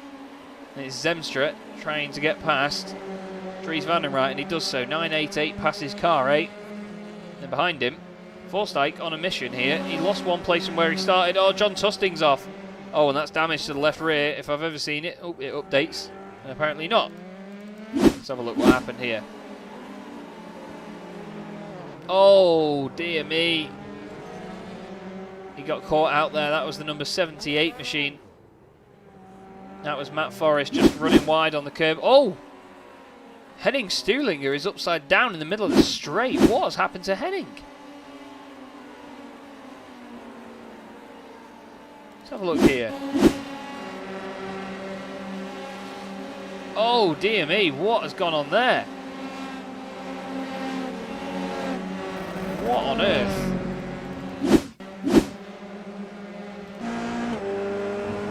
Henning goes through this middle. Now, we saw Henning earlier as well, putting the car 3 wide in a position where it didn't need to be, and I think that was a case of it again. He's just going into a gap that he just doesn't need to, you know. It's a real shame. Ross Nicholson as well, by the way, from second place, has had issues. Oh, on the exit of turn 1, sideways stuff. Nice recovery though from Ross, but it's down to 4th place now. This is still going on. Kevin Zemstra and Dries van den Rijt, James Forsyth and Hans Polmans. It's also close here between Chris Roberts, Ben White and Brian Loynes. Further down the order. It's never ending this stuff, don't forget. Pit stops are mandatory here, and I believe Christophe Herbigno, he has had one, so watch out for him coming through. We'll have a look back at that actually. They were looking like they were going to go 3 wide, but they sorted themselves out. Just about. Zemstra then on the back of Random Right. That was a poor time to go to that camera. As Zemstra goes past, down the inside into the Parabolica. Looks like he goes a little bit deep there, but no. Now watch the slipstream at where Walstra, another fastest lap of the race, 1:44.573. He is flying at the moment. Jack Crawford has come in the pit lane. There's Dries van der Rijt, and on his left is the number 52 of James Forsyth. Makes it 3 wide. He's running out of room though, and they need to be careful here. That's very close. Oh boy, wow. Dries van der Rijt, fair play. That was gutsy stuff. He was the man in the middle, and he's managed to make it work. James Forsyth also got away with that lightly. Brilliantly close race in there. That's how you do it, boys. Again, I wouldn't have advised making it 3 wide though.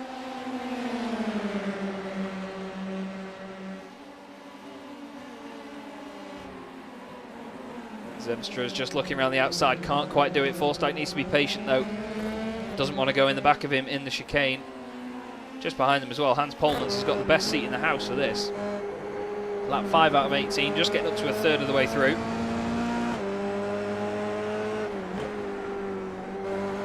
Oh, Zemstra goes wide there. Doesn't get a very good run out of there. Forsyth is going to get the run. They've all got the slipstream on each other, but you'll see some of these guys hanging back just because they don't need to make the move. Yeah, Polmans lifts, you can hear it. Into Ascari. Oh, he loses a bit of pace there. The aero push from these things can be quite severe depending on where they're going. Off the limiter as well, sounds fantastic. I really do love these Formula 3 cars. Forsyth weaving around all over the place saying, I am here, I want to get through. It's not quite how it works, mate, you need to indicate. Again, onto the straight, another fastest lap of the race, but this time from Adrian Falcon. Bart Delman not too much slower than that either. Adrian is now within a second of Bart Delman, just in front. Forsyth watching this between Zemstra and Van den Rijt. Zemstra goes through, nicely done.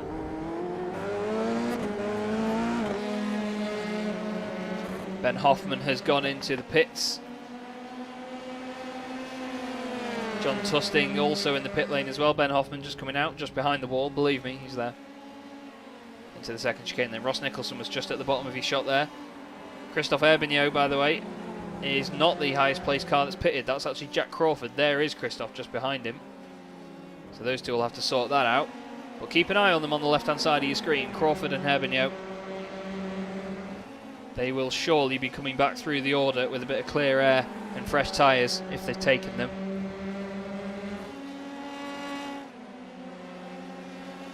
Actually, to be fair, both their pit stops were just under 5 seconds, so interesting. Ollie Slade says we're going alternate strategy. What would that be, Ollie? Tell all the boys and girls at home. He's close for second place, by the way. This is Adrian Falcon, championship leader, chasing down Bart Delman, race 1 winner this evening.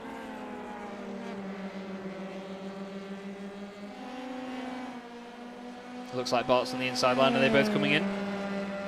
No, neither of them coming in. They were just hugging the inside line. Plan C, push mix 5. Not the mainstream strategy. Ah, right, okay.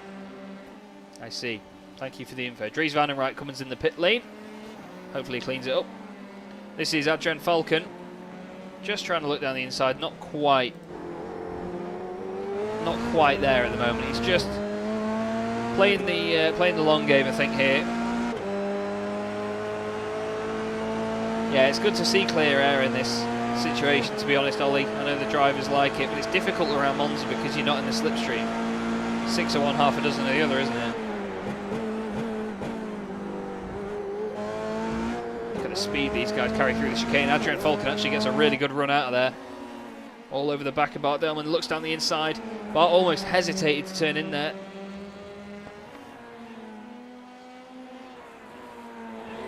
Through Lesmo 2, the pace of these Formula 3 cars is unbelievable.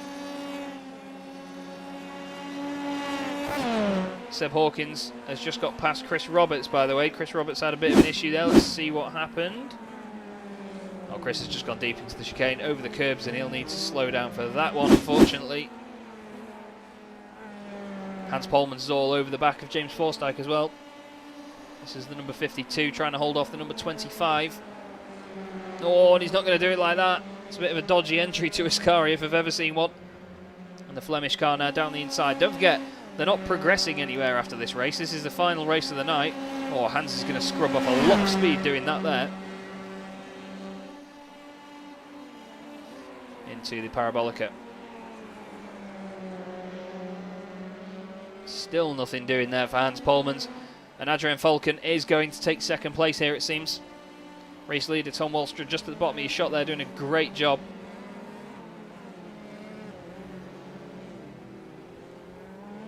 Forsyth and Loynes have both come in the pit lane. They're in there. Christophe Herbignot is closing in on Jack Crawford. The gap is now under a second. but it's not coming down massively. I think with the slipstream we may see it change. Let's just see whether it makes any difference from back here for Christophe Herbignot. I'll show you the gap in the bottom left of your screen, sorry, bottom right of your screen. You can see it's coming down by the thousands, so it does change as they go past the guys in the pit lane. Call it 8.5 tenths of a second going into turn 1. Alright, let's see what happens now then.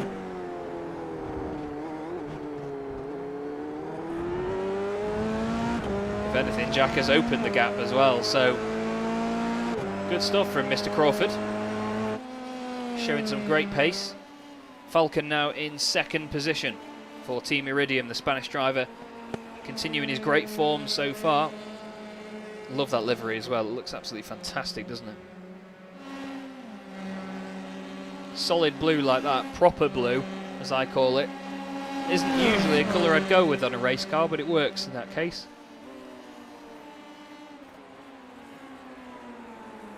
Bart Daleman isn't leaving him alone though, is he? It's very close. Dries van den Rijt's got the attention of Ben Hoffman a little bit further down the order as well. You can see the lovely chrome swirls on the spec map of the Year 1 Racing Alpha Live car.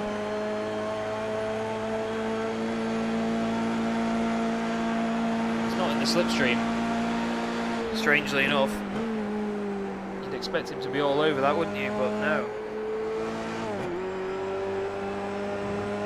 Halfway through this race now. 9 laps to go.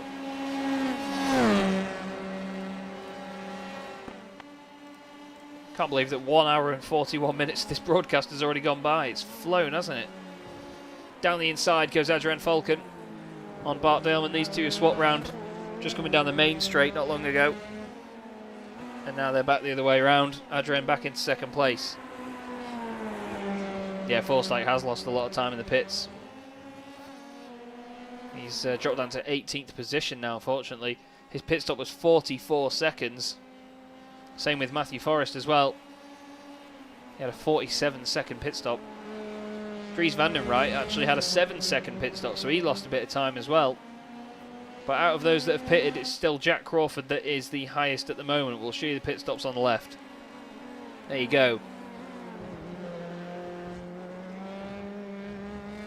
Stuhlinger is still out there, but he's obviously quite a bit down after the damage earlier from the, well, what would you call it, a nose grind down the back straight. All this time that these two are battling as well, by the way, Falcon and Daleman, it means that your race leader here, Tom Walstret, is waltzing away with this.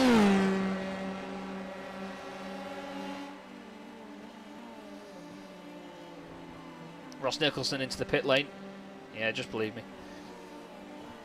Still side by side for second place. These guys have had a really good scrap so far, nice and clean.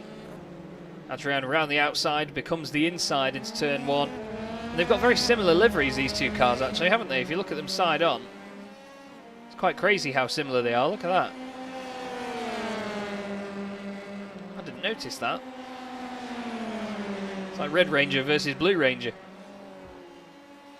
Side by side again into the chicane. Bart Daleman this time on the inside. He takes the position. Adrian's going to try and get a run out of there into the Lesmos, but he doesn't want to force the issue too much. Oh, Henning Stuhling has gone off track, by the way. Trying to get the replay to go back to the right point. Here we go. That was just in front of this as well. Oh, too hot into the chicane, into the wall.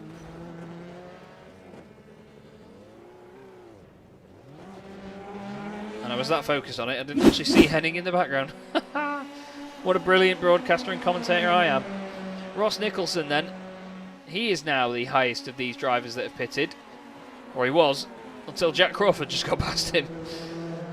That was the battle for it, between the pair of them. So we need to keep an eye on this.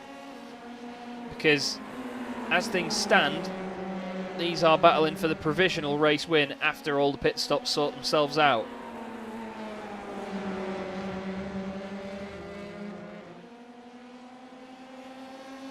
But what you don't want is Christophe Herbignot getting held up here, because he wants to fight with Jack. The top three are in the pits then.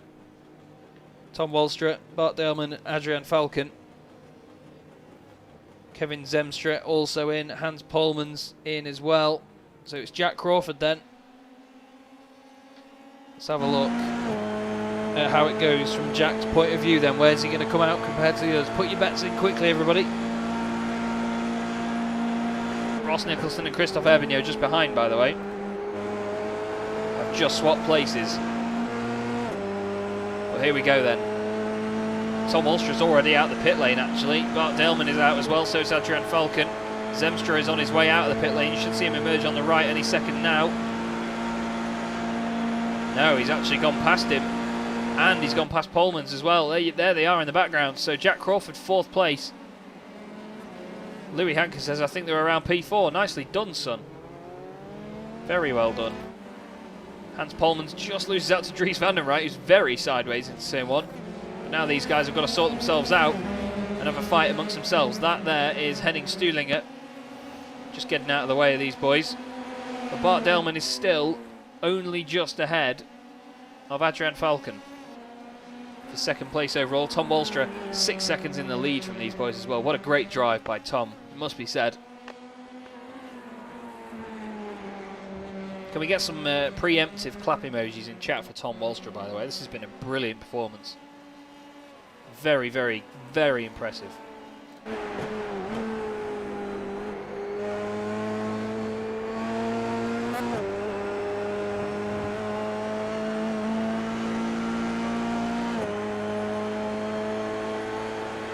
We've got Ross Nicholson just on the back of Christophe Hervignot and Jack Crawford.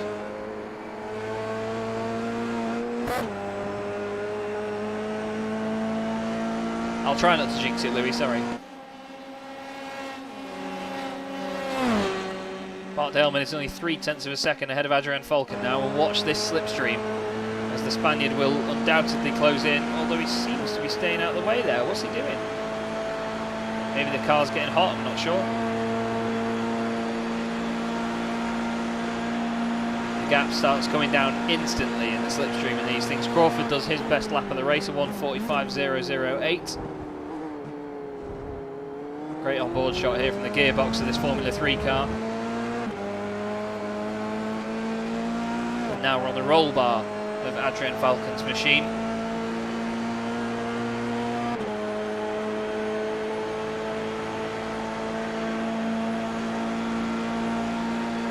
The gap from Falcon to Crawford is 6.7 seconds at the moment, mate.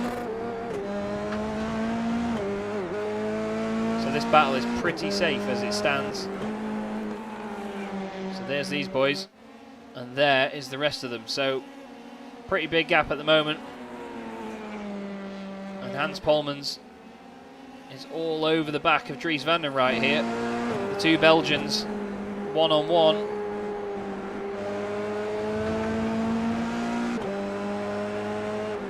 Six laps to go after this one. So still plenty of time in this race for big things to happen.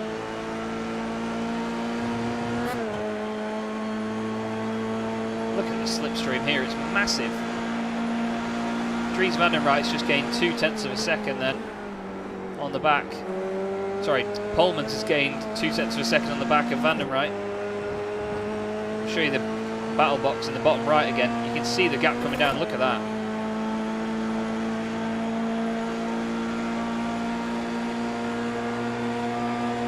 And to the nearest 1,000th of a second as well. Into the parabolica, a bit all over the place there for Dries van den Rijt. Look at that, it's under 0.2 already. This is going to be Hans Polmans getting the job done.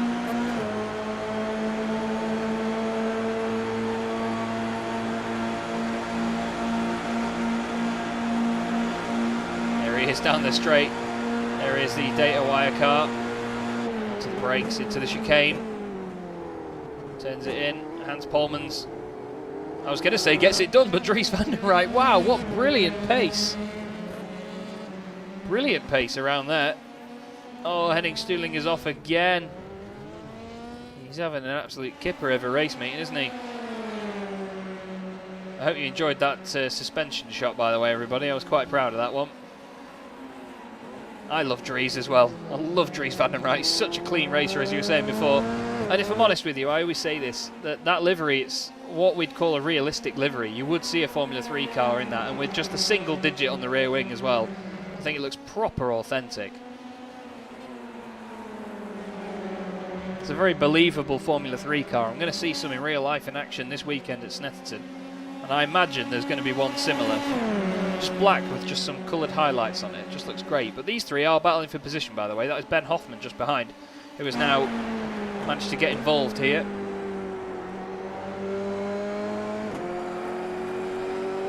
Yes, Louis, it is nice. I'm very excited. It's a humongous 4.5-hour drive to the hotel tomorrow, but it's worth it. I get to commentate on the Sports 2000 Championships and go to watch some brilliant racing. I can't wait.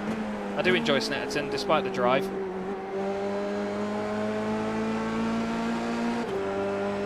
However, right now, we're in the virtual world at Monza. I don't think it's being broadcast, mate, but I will be live on TSL Timing, I believe. John Tusting, by the way, and Chris Roberts. These guys were fighting for the final spot in the consolation race, and now they're fighting again here. Keep an eye on my Facebook if you can, Louis, over the weekend. Chaz Draycott Media. And if there is a link, I will post it on there. John Tusting, though, down the inside of Chris Roberts. These two having a good fight. Nice move there by Mr. Tusting. Apologies if the frame rate drops a little bit there, everybody. It seems to have slowed up somewhat.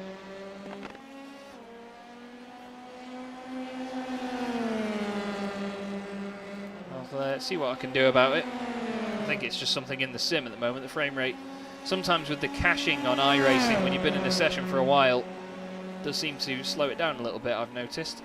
I've had it in endurance races before where it really does hammer the frame rate, but hopefully it's nothing too bad. But this right now is Jack Crawford and reigning champion Christophe Herbignaud. I was trying to petition to get Christophe to run the number 1, but he's that proud of the number 92 with his branding that he's stuck with it, so fair play. Yeah, Bart has dropped back, but there's no evidence of a mistake or anything as Herbignaud goes through. Wallstra, fastest lap of the race, 1:44.2. Look at that. Beautiful. Jack Crawford then looking at the back of the SDL Esports by Logitech car. Tell you what, let's do this again. Jack Crawford there, Christophe Herbignaud just to the right hand side. Christophe gets out of it nice and early. You can see the suspension even working away in a straight line in these Formula 3 cars. What was that? You want the other side? There you go. That is the gap back. I might use this rather than the gearbox cam. It looks great, doesn't it? Jack Crawford, number 113. 4th place at the moment, and this, I believe, is debut in the series. He's doing great. Really doing great, and it's nice to see these fiercely forward cars doing well. They had a bit of a rough season in Season 1. Taylor Lane was an absolute delight to watch. Thank you very much, Ollie. It does make a difference to the broadcast if you can get the right cameras at the right times, because some people leave them on the wrong ones for too long, in my opinion, and it just, you know, it takes something away. Here's Victor Centellas. He is in this race, by the way. We haven't seen any of him over this race meeting, but Seb Hawkins is just ahead of him now. Chris Roberts and John Tusting are still having this fight in the background. Oh, right. I did not know that. Wow, Jack Crawford is a real-life Formula 4 Red Bull driver. Fair play. It's pretty impressive.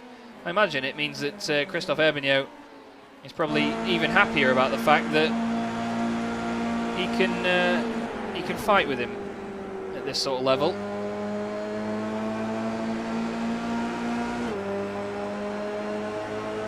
I did not see the Red Bull logo, but we will certainly have a look.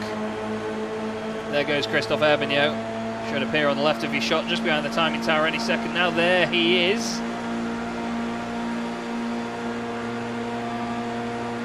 So where have we seen that shot before? Deja vu, that, isn't it? Same again.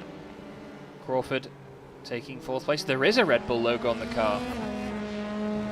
Just on the left-hand side of the nose, I see it. I imagine it's on the right of the nose as well. Here's Chris Roberts. I'm becoming a bit too much of a fan of these shots. There to the right is John Tusting. Oh, John's moving around a little bit. Chris Roberts quite far over to the right-hand side there. Onto the brakes. John still on the inside. Chris can't quite get it done there. nothing doing there for him. It's for 15th and 16th. It just shows you that no matter where you are in the field, the battles can be brilliant. It's one of the beauties of iRacing, is that you can always get a battle.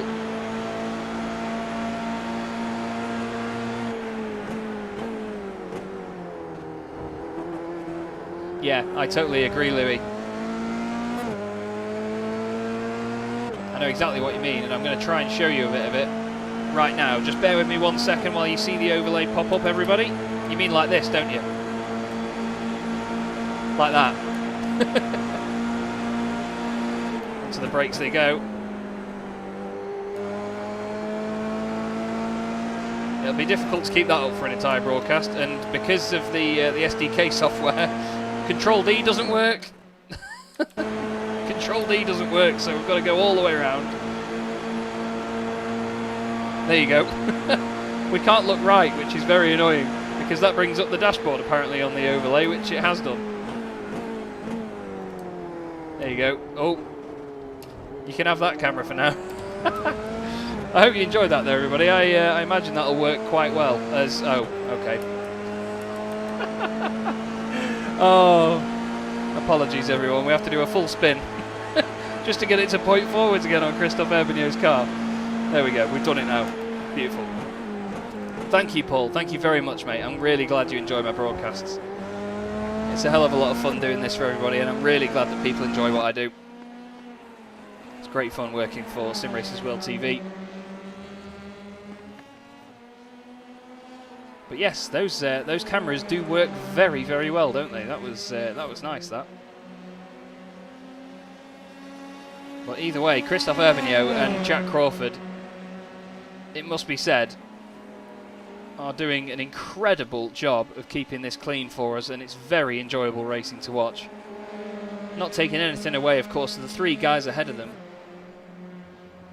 that are leading this race effectively. Well, genuinely are. Thank you very much, Sebastian. Christophe Herbigno is not giving up, though, and this fight, to be honest, is probably keeping them away from Bart Daleman here. But they won't care.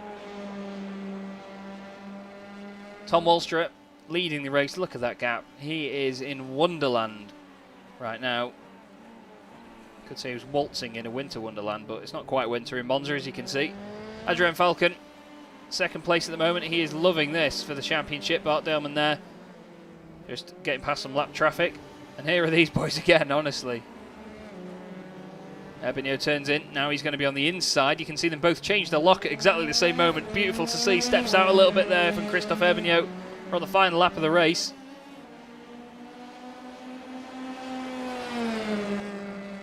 Oh, Christophe blinking in and out a little bit there. Whoa, that was close then. A little bit of a move from Jack, and Christophe had to get out of it. But still, brilliant racing by the Raymond champion. Pro Strats coming into play. Kudos to the guy on the roll bar turning the camera. I'm not sure if you didn't know, Anton, but that was me.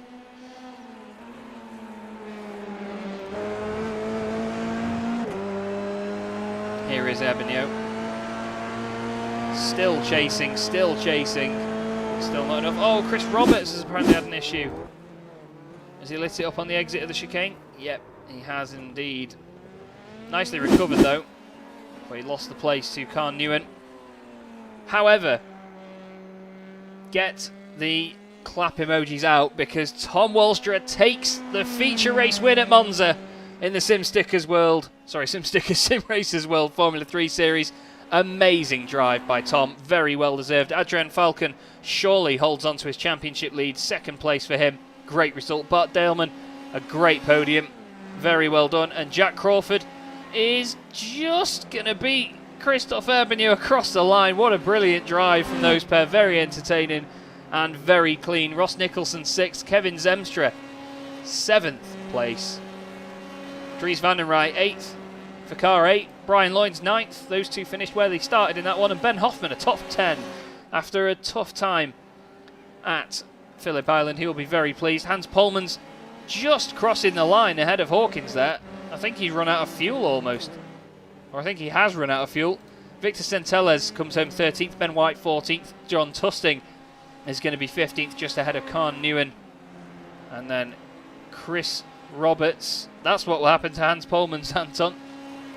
He ran out of fuel, surely. Let's listen. Oh, well, that's the end of that. But there, apparently, is your race winner, Tom Wallstrip. We'll try and get a camera on him. There you go. And a very, very deserving race winner, and very deserving donuts as well, because what a drive he's had. And Adrian Falcon as well, second place for him. He can be very, very pleased with that.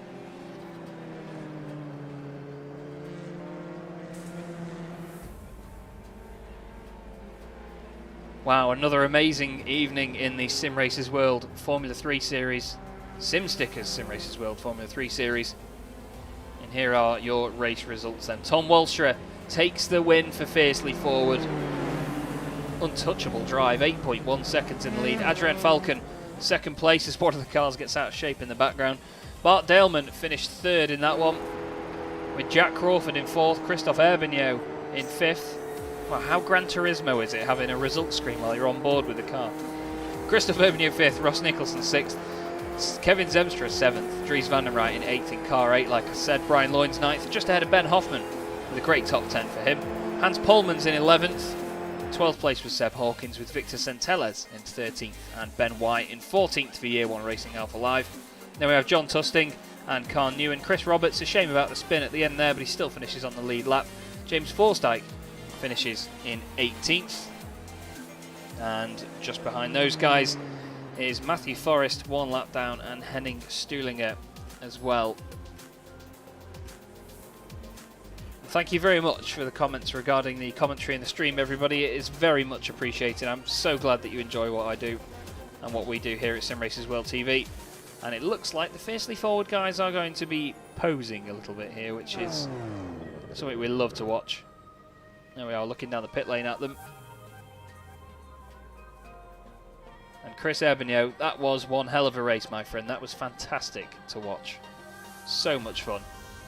There are the two Fiercely Forward cars then. Kevin Zemstra, Tom Wallstra, your race winner tonight.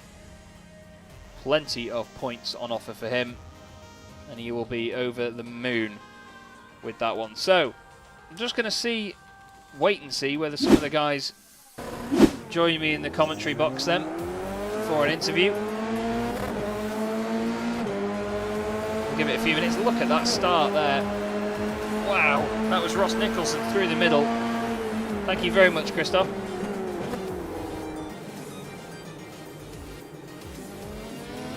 Great start, and that's what made the difference for Tom Wallstra. Bart Daleman got hung out to dry. We'll go on board with Bart and see exactly how it looked from his point of view. We'll actually we'll straighten up the camera for him as well.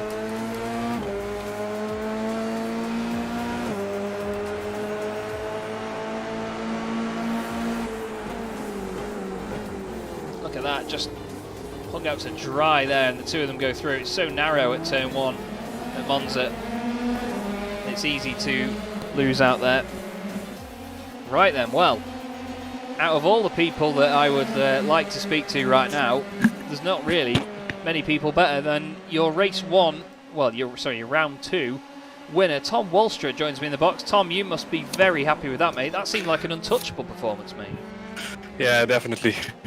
Really happy. Practiced a lot, or at least a lot, like 2 days in the official practice session. Yeah. Yeah, I was. It was looking good. I had a good pace and ended up P1 most of the time. So yeah, I expected to be competitive, but I really didn't expect to win. So yeah, really happy.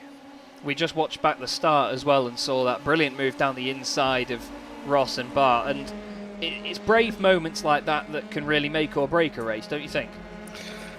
Yeah, I experienced it yesterday where it didn't end well, so yeah.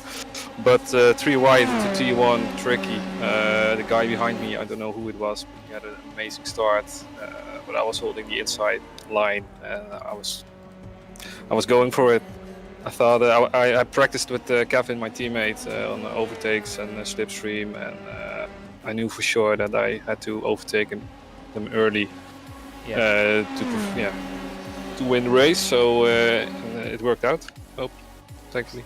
Yeah, it certainly did. And what do you make of the format as well? I mean, having the sort of added pressure to even progress to the final in the first place, it must put a lot of strain on you guys over the course of the night, but I imagine it's quite... I mean, I know that sometimes it can be quite enjoyable having that pressure, can't it? Yeah, I love the format. I really do. I competed in a couple of leagues before, and I must say that this one really does the trick for me. You get a break. Yes, you do have 2 or in some cases 3 races, but you get a break, and yeah, it just gives another dimension to it all. So yeah, really enjoyed it. Well, it certainly looked like you were loving it out there, mate. You had a lot of clean air and a very untouchable performance. It was fantastic to watch. Before I let you go tonight, though, Tom, do you want to give a shout out to anybody, mate? Yeah, to my team. I just joined them, Fiercely Forward. So thank you for having me, and yeah, this is for you, my present. Thanks, guys. What a way to start, mate. Well, smashing stuff. Very well done, Tom. And we will see you in 2 weeks' time then, when the championship will move on to Spa-Francorchamps. What do you reckon of racing around there, just before I let you go? Spa. A bit of a love-hate relationship. I don't really like the track in Formula 3 because it takes so long. But yeah, I'm sure that it will be a great race in 2 weeks, and I can't wait. Look forward to it. Brilliant. Well, great to speak to you, Tom. Well done again on your win tonight, and I'll let you go and enjoy the rest of your evening. Thanks. Cheers. And from one fiercely forward driver to another, Jack Crawford joining me in the box this time. Jack, 4th place overall, 12 places gained in that one. That's not a bad night on the cards, that. Yeah, I mean, got a bit unlucky in the heat race with the with the mistake. Got lucky getting into the main race, just barely. Yeah, it was a bit of a heart in the mouth moment, that, wasn't it? I was just went on board with your teammate as well as it went around, and I thought to myself just before it spun, oh, that's getting sideways. But I bet you were grateful just not to get overtaken at the very end. Yeah, I just had a little bit too much curb and got a little bit of oversteer, and then yeah, I mean for the feature race I was taking it easy, and then I think I had a contact with Herbenil on the first lap, sort of a racing incident, and yeah, I pitted early, pitted undercut lap 3 or 4 I think, and I didn't pit for tires, so at the end of the race I was struggling a bit, but yeah, I think it was a good comeback. Yeah, definitely. Well, to be honest, mate, the racing with you and Christoph was absolutely beautiful to watch. We covered a lot of it, and even trialled out some sort of IndyCar style rotating roll bar cameras as well for it, and it looked brilliant. So thank you very much for what you've done to provide the entertainment for us tonight, because the racing was still clean, and it must be great for obviously someone like yourself. I was informed obviously of what you do in real life as well, and I can tell by your profile picture with the car that, you know, it's quite a big deal. So to come into something like this against people that are just sim racers but still have someone on a similar pace must be great fun for someone like you, mustn't it? Yeah, I mean, it's a good time just in between races and in between testing, just to come on sim and have some fun with everyone, racing these really competitive leagues. So. Well, it certainly is good fun to watch, Jack, and very well done on your results tonight. It was a great debut for you in the series. We go to Spa next week. Is that a track you love or hate? I mean, your teammate thought that he's got a love-hate relationship with it. What do you reckon? Yeah, I mean, I haven't always been the best at Spa, I mean, but yeah, I'm sure if I do enough testing, I'll be alright. Well, I look forward to seeing how you get on, mate, but before I let you go, do you want to give a shout out to anybody? Yeah, I mean, to my whole team, Fiercely Forward, and good job to Tom in the race today. So. Cracking. Well, good to speak to you, Jack. Thank you very much for this evening, and I will speak to you at Spa. Alright, thank you. Cheers. See you.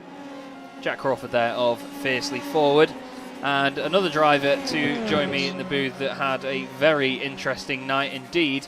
Not quite the result you might have wanted from the feature race there. Hans Polmans joins me. Hans, that was character building, I think is the word. Yeah, indeed.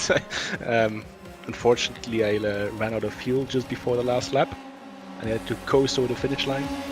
Yeah, we saw that. The car is coughing and spluttering its way across. I never trust Tanguy again. Oh, are you blaming it on him now, are you? Yeah, he said to add 10 liters and I added 11.5 because I didn't trust him anyway. I should have had more. Love it. Absolutely love it. Well, what did you what did you make of this format around Monza? Because as I've been saying leading up to it, there's a lot of mind games around here and making sure that you stay in the slipstream and jump out at the right point. Did you find that there was a lot of pressure caused by that? Yeah, the feature race, the first few laps I was stuck behind 3 guys, and I was thinking of pitting earlier to get out of the way to gain a bit more time afterwards, but they came in one after another after I wanted to do that, so I suppose that I should stay in the slipstream and gain some more time, and kinda helped if I didn't run out of fuel.